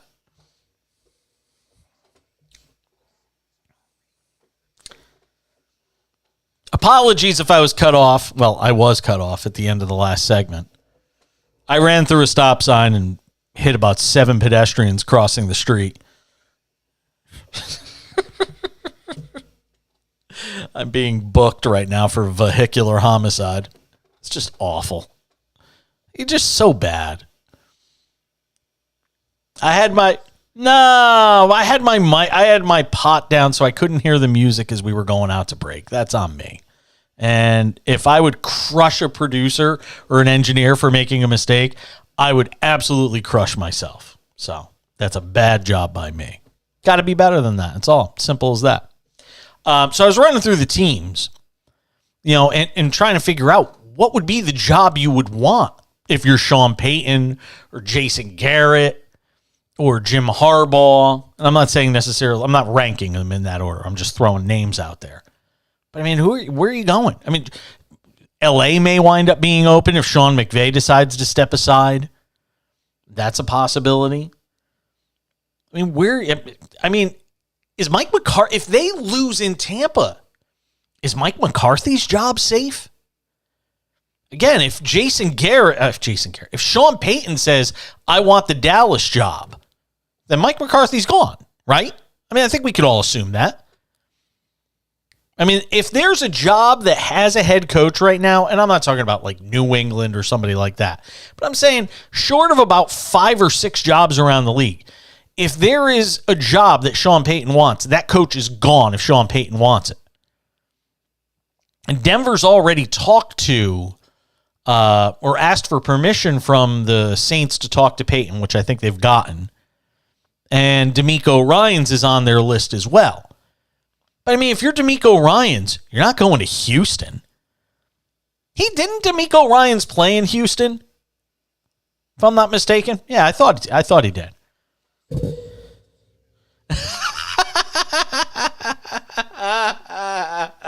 right, so cross him off the list then. I don't think I don't think he'd do it anyway. And that's what I mean. You're going to have to get somebody who's so desperate to get back into coaching. You're going to have to.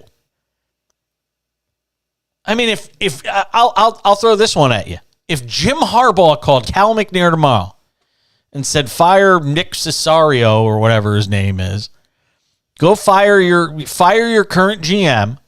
I want to be head coach and have player personnel. I get to make player personnel decisions. Is Cal McNair doing it? Yeah, I think he is too. But that's about the only way you're landing that dog. I mean, because otherwise, you're not getting anybody. Nobody's going to want to work for that organization now, seeing the train wreck it is. I mean, who's taking that job? Joe Judge? You think of some of these guys that had NFL head coaching gigs for a few minutes?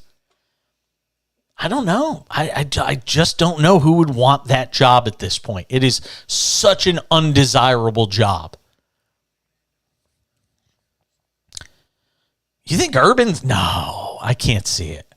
He so incinerated his NFL bridge with the way he handled that job in Jacksonville. And the greater indictment on Urban Meyer is how good that team is without him. Now, I know they went and made a bunch of moves in the offseason and, spent some money and got some pieces, but still, there's no way that anybody's looking favorably at Urban Meyer. I'm telling you, I am fascinated to see who takes that Houston job. It's morbid curiosity, granted, but I am very curious to see who winds up taking that job. Yeah, I mean, what's the most desirable job of the ones that are open? Is it Arizona? Because you got Kyler and he's young. And, but you don't even know what's going on with DeAndre Hopkins there, beyond this season. So that's a question mark. Carolina, like I said, with the quarterback position there is a big question mark. I hope Steve Wilks gets that job. I've been screaming about it on this show for a while now, that I think Steve Wilks should get that job. I said this yesterday, and I'll say it again. If Steve Wilks doesn't get the Carolina job and Jeff Saturday winds up with the permanent head coaching gig in Indianapolis, the league should actually say the Rooney Rule doesn't exist anymore, that it's a complete farce. It's a joke. We don't care about diversity in hiring. We're just letting coaches and we're just letting owners do whatever they want. Be damned whether they circumvent the Rooney Rule. Because Steve Wilks going 6-6 over the final 12 games with that group of Carolina Panthers, no disrespect intended, but look at the roster, especially after they got rid of CMC, and winning games with PJ Walker, the former Jets quarterback, the hell's his name? Oh my God, I'm going blank.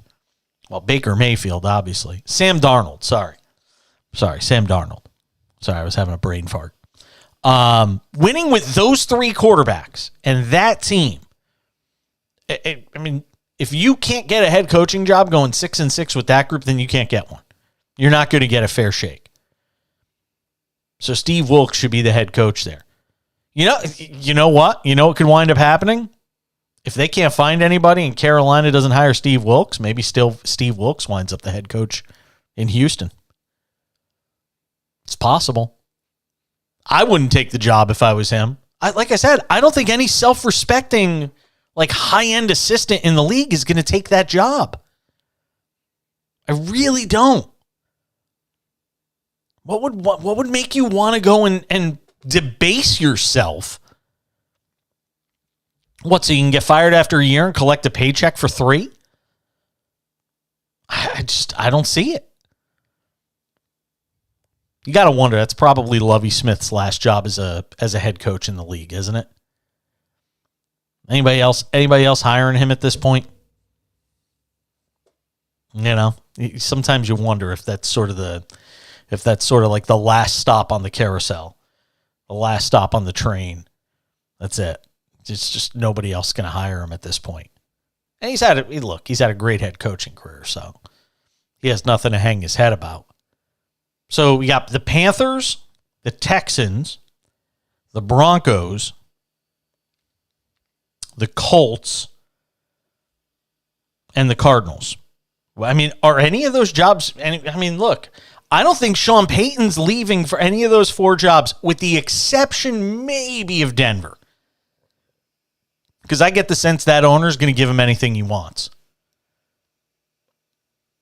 And Sean Payton might, again, the hubris, the ego that sort of comes into play in these situations is you might get Sean Payton saying, hey, I've watched enough film on Russell Wilson. I see how we can fix it. And he's an offensive genius. He might look at that situation and say, we can fix it. So maybe that's the answer. By the way, did you see the quote from Matt LaFleur today that, hey, we'd be open to having Nathaniel Hackett come back to Green Bay? Yeah, that's the way to get Aaron Rodgers to come back. Give me the guy that couldn't win with Russell Wilson in Denver and make him my offensive coordinator. Yeah, that's going to work wonders in Green Bay. Yeah, he's going to walk into that offensive room with those receivers and running backs and tight ends. Yeah, Nathaniel Hackett's going to walk into that room and instant credibility is just going to wash over the room after the mess he made of Denver. And again, I'm not saying it's all his fault. We've talked about on this show the fact that you've got to look at Russell Wilson as a huge part of the problem, and they've admitted it. He needs fixing. But can you imagine next year? Every time you think this Green Bay situation can't get weirder, it does. Like I said, if I'm a betting man right now, here you go, Belmer, you ready? Aaron Rodgers, yes or no, back in Green Bay next year? You say yes, huh?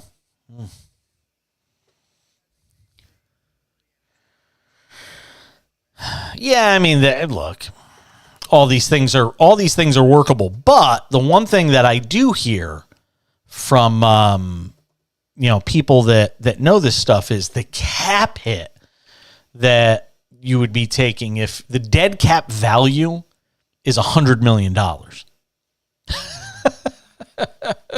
So they will get destroyed cap wise if he's not there next year. Dead cap, $99.77 million. It's a lot of money. Signing bonus for 2023 is $58.3 million. But Rodgers made it clear last night in that post-game presser. I actually hear you this time. Rodgers made it clear in that post-game presser last night that money would not be the reason he came back. And I actually believe him when he says that. He doesn't need the money. The guy's loaded. We're back to talk Seahawks football with Jen Mueller on the other side. Stay tuned.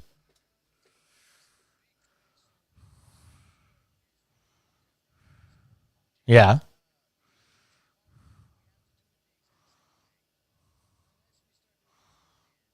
What do you mean? We have to do it exactly the same way.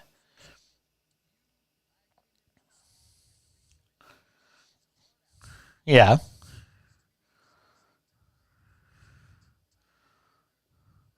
Well, within a couple of seconds, yeah, if anything, I could be earlier. You know what I mean? If anything, I have to be back earlier with it. So the way we could do it is you just tell me when I have to press the button. You know what I mean? Because if you tell me that, then because I'm literally ready to go with the interview, all I have to do is hit the button and it starts. Like there's no lag time or anything like that. So it won't be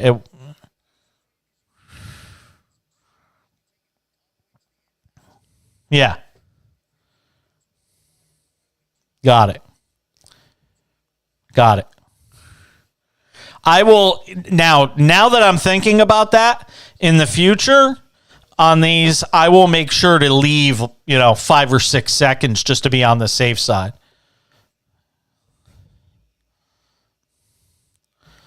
See, because again, with a producer like you, you get that. Thanks and think for being of those with us nuances. on this Monday edition And not of the everybody show. does. So I'm going to leave a little extra lag time.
It was a really fun night to get 2 wins in a day.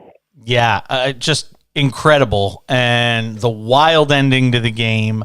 And look, let's just say it. I mean, the Seahawks hit no matter what happens the rest of the way. I mean, I know athletes.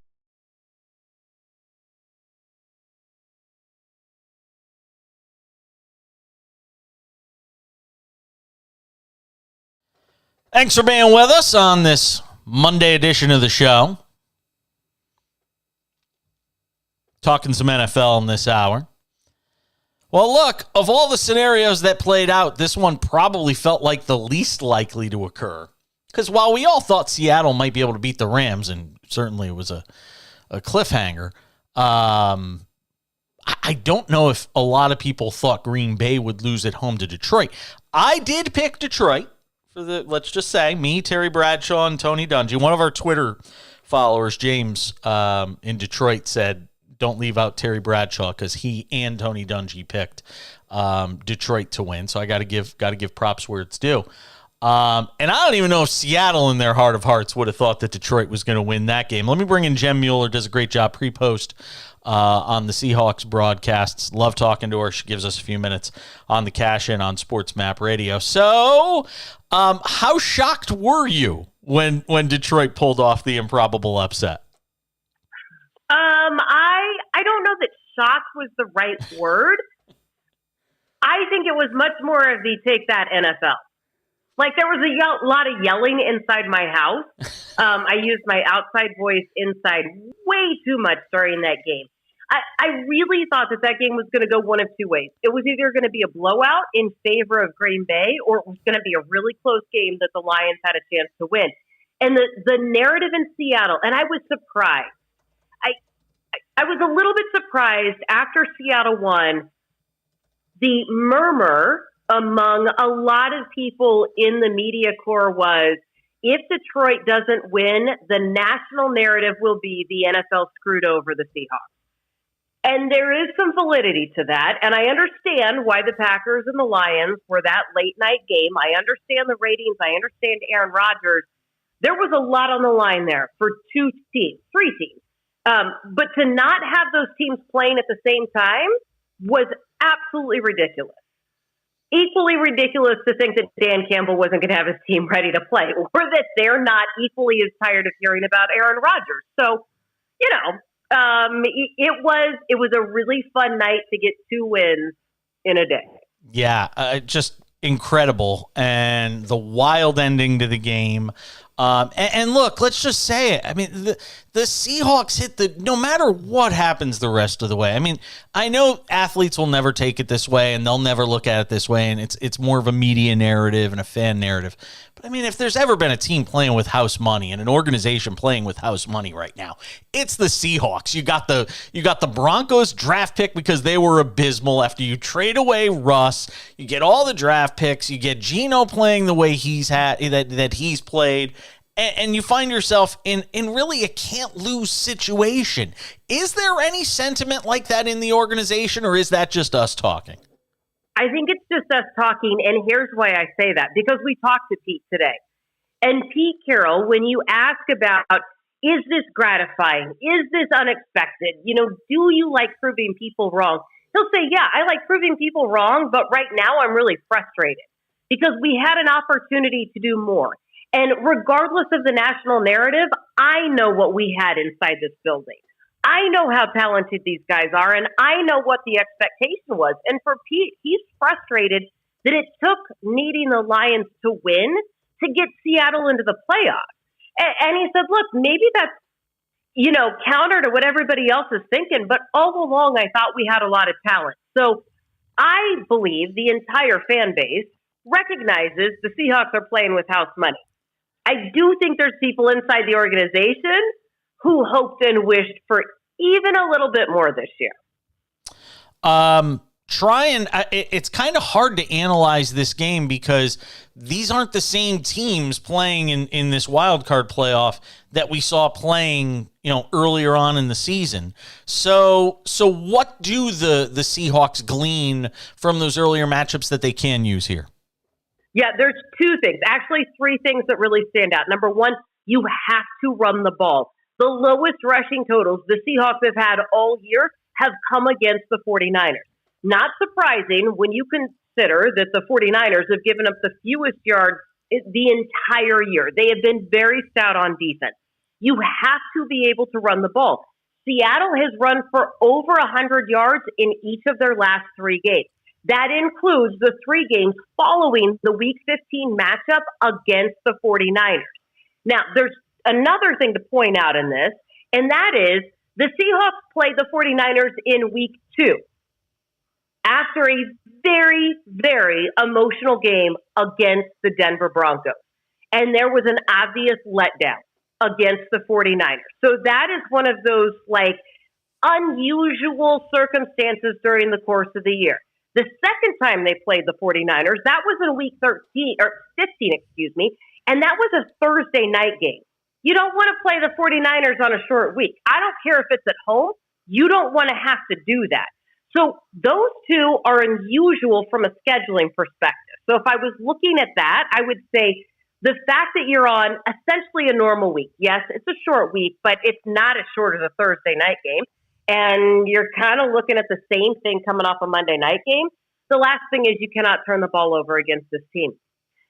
And you have to find a way to take the ball away. The defense did not have any takeaways in the 2 games against the 49ers, and Seattle turned the ball over 4 times when facing this team. 3 times in Week 2, once in Week 15. So, keys to this game, run the ball, don't give the ball away, and let's just admit that this might be a different scenario for both teams coming into a wild card game. Talking with Jem Mueller, does a great job, Seahawks Radio pre-post game on those broadcasts. Do you have to choose to take somebody away? Do you try and say, all right, we're going to try and take, CMC away? Do you try to, is there the problem is the Niners have so many weapons. As much as we talk about this team defensively, they have so many different ways to beat you on the offensive side. It'd be nice if you could just say, hey, let's stuff the box and make Brock Purdy beat us. But they really don't have that luxury because you have so many options. Yeah, no, I totally agree with that. And even then, if you take away one option, I don't even know what that does for you, right? Because there's so many different ways. What I do know is Brock Purdy never looked uncomfortable in Week 15. He just didn't. You were going to have to find a way to pressure. Now, Seattle is coming off a game where they did get to Baker Mayfield, and they had 5 sacks. There is a good chance that Ryan Neal comes back. He did play in that Thursday night game.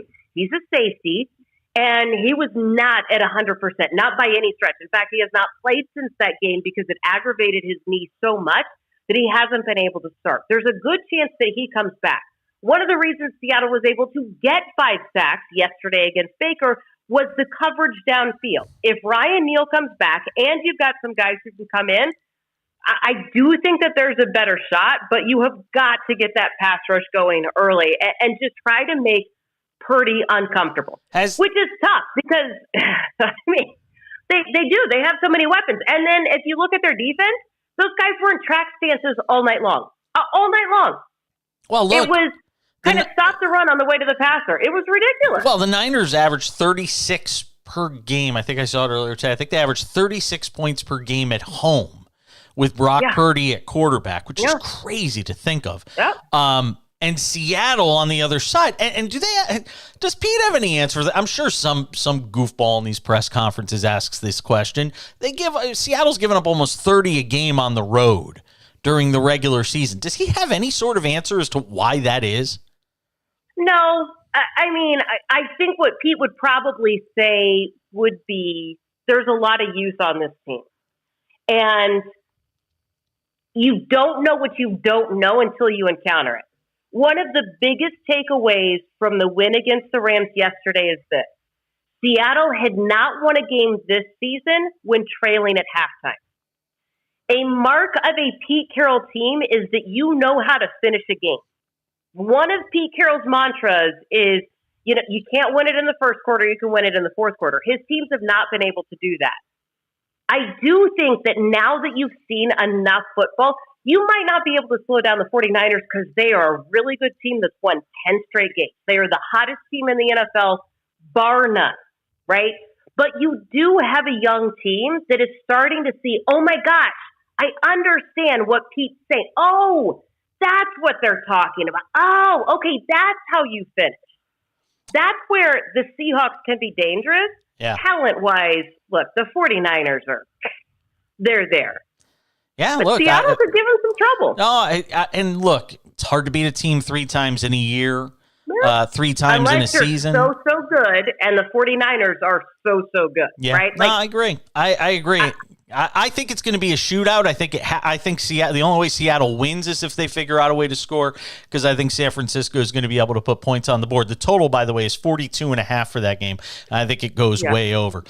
Jem Mueller, Seahawks radio broadcasts. Love talking to you, my friend.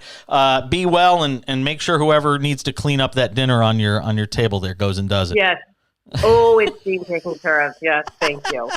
Love you, Jen. I'll talk to you soon. Okay, sounds good. Jen Mueller, our guest. We're coming back.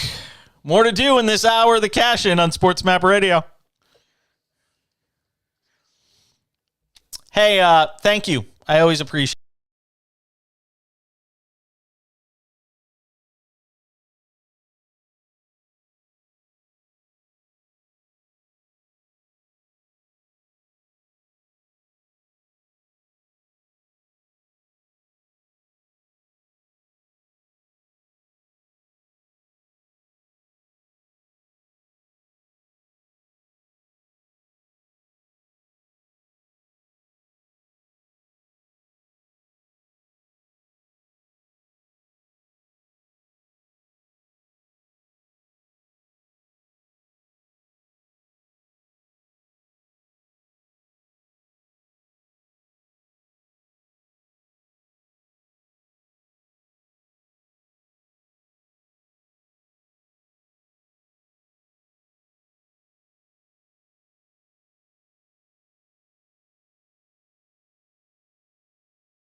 Could see that we, certainly didn't play our best. You got to give Georgia a ton of credit. They did a tremendous job of getting their team ready to play. Those guys came out and played exceptionally well. They've got a very good football team. Really talented. And, the thing that I was impressed about Georgia coming into the game is, they played hard all the time and they played well and really had a lot of pride in their performance and the way they played. And you could see it today. They did an excellent job. Thought their quarterback really played an outstanding game. Tight end obviously played an outstanding game as well. And, we've got a good football team, and it was a tough one tonight. We'll evaluate what happened. Couldn't be more proud of our football team, though, and especially these two young men that are up here with me right now, just for what they've meant to TCU football and just what kind of people they are. And I think we're all disappointed that we didn't play better and we didn't coach better and, we didn't represent our team better than we did tonight. But we'll learn from it, and the next time we're on a stage like this, we'll handle it better. Thank you, Coach. Again, let's get questions for our two student athletes first, and then we'll go to Coach. So questions for our student athletes. We'll start right down here in the very front, in the middle. Let me get you the mic. This question is for Max and D winners Jamie Plunkett with Frogs Today. Guys, I know that this isn't the result you wanted today, but when you look back on this season after being picked 7th in the Big 12 and everybody kind of overlooked you guys, how do you put into words, finishing 13-2 with the Fiesta Bowl championship win? Yeah, I think Coach Dyke said it. Tonight did not go the way we wanted to. Disappointed in that aspect, but tonight isn't going to take away from this season and what we were able to do as a program. I don't think that's going to define all the good memories and all the success that we had this season to project and put this program going in the right direction and moving forward. I think that was the biggest thing of this program's moving in the right way or in the right direction. There were so many great memories this year, and obviously we're disappointed tonight, but we're not going to let this kind of take away from a remarkable season. Yeah, I think he pretty much just hit the nail on the head. This is something we definitely weren't looking forward to, but looking back, it was a long journey, and I think all the guys kind of appreciate Coach Kaz and Coach Dykes coming in and just showing us the ropes of how to be a winner, and we're excited to have them for the next couple of years. And I'll say this to add to that too. I think, as Max said, look, a loss like this stings. But, we talked about this a little bit in the locker room a second ago, just about, how far we've come in a year and what these guys have been able to accomplish, really, when nobody outside of our locker room expected it or really believed in them. And they always believed in themselves, and they always rolled their sleeves up and worked incredibly hard and competed every single second of every day. And you couldn't ask for more than that. And again, I'm disappointed that we didn't make a better showing tonight because that's not indicative of who we are. But we'll look back. It's going to take some time for the sting to go away, I assure you. But we'll look back on this season and build on it from here. So there you go. Sonny Dykes, Max Duggan, D Winters, all from TCU, talking about the drubbing 65-7 at the hands of Georgia tonight in the college football playoff championship game. Shortly after that, Kirby Smart, Stetson Bennett meeting with the media in L.A. after Georgia wins back-to-back national championships, only the fourth team since 1990 to do so. Along with student athletes Stetson Bennett and Kevon Bulliard. Following an open statement from Coach Smart, we'll take questions for our student athletes first. But, Coach, the floor is yours for an opening statement. Yes, it's Javon Bullard. I want to make sure we said that correctly. But these two young men are special to our program. They've done a tremendous job. I don't know that we have two players that embody toughness more than these two guys. Bullard's had injuries throughout the year. Has done an incredible job. Stetson speaks for himself. The way he leads, the way he prepares, his mental makeup is such of a quarterback that believes he can make every throw. And what he did tonight was truly amazing. I mean, probably had his best game of his career, in my opinion, with some of the checks he made, some of the decisions he made, just really elite. I want to thank our fans for traveling all the way out here. I hope they understand the message I'm about to say. They can't take it for granted. You know, you can't take opportunities like this for granted, and they showed up in full force, and they better never get tired of it because we need them here. We need them to back us, and you can't become complacent as a fan, and we can't become complacent as coaches. I'd also like to give a shout out to my dad who wasn't able to make it, and he and my mom are back home, and I didn't say anything about them earlier, and I miss them, and I wish they were here to celebrate it with my family and myself, but I know it was the right decision. So I love you, Dad, and love you, Mom. With that, I'll open it up. Thanks, Coach. Again, we will start with questions for our student athletes first. We'll start over here on our far left. Donnell Suggs, the Atlanta Voice. This question's for Javon. Have you ever played a better game than you played today? I can't really answer that right now until I look at the tape, but it's a blessing to be up here speaking in front of you all tonight. Next question from back here on our right.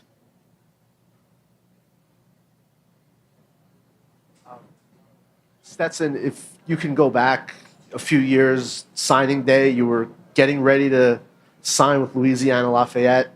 Georgia called you. You ended up signing with them. What would you have said if someone at the time told you what would happen since then? I mean, I wouldn't believe them. I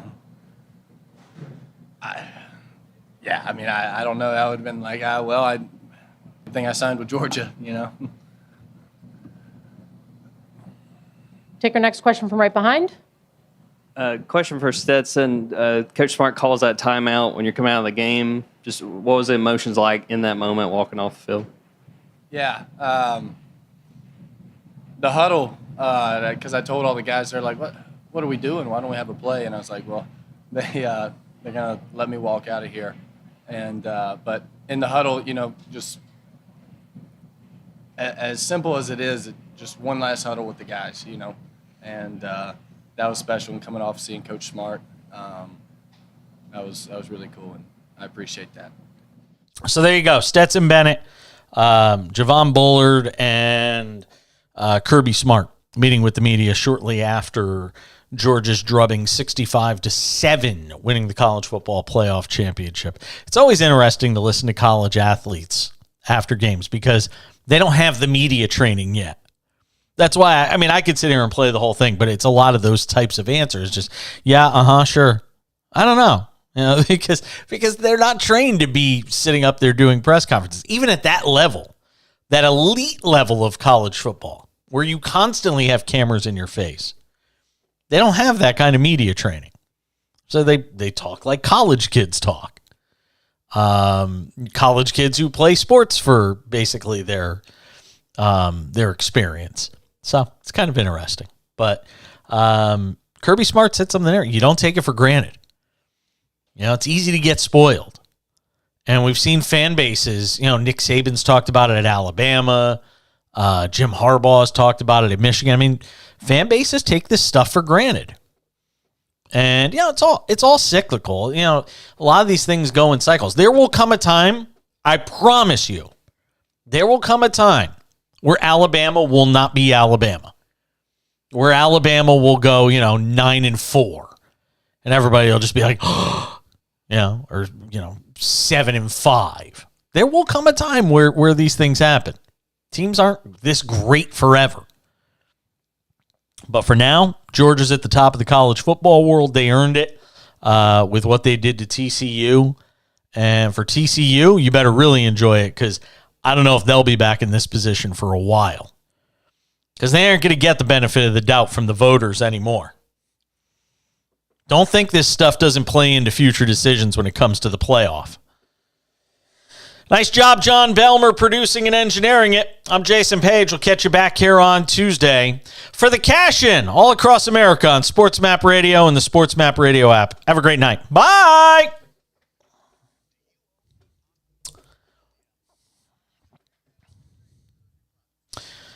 Yeah, for the first time. Well, a bit better. Yeah, Yeah, I was pretty fired up about that. Yeah. Cool. All right, dude. I'll talk to you tomorrow. Thanks, man. I appreciate your help. Bye. And for those of you on the video side, that wraps it up as well. If you're not following me on TikTok, please do. The Jason page. We're putting up new content there all the time. Have yourselves a great night. We'll be back here on Tuesday night. Same bat time, same bat channel. See ya.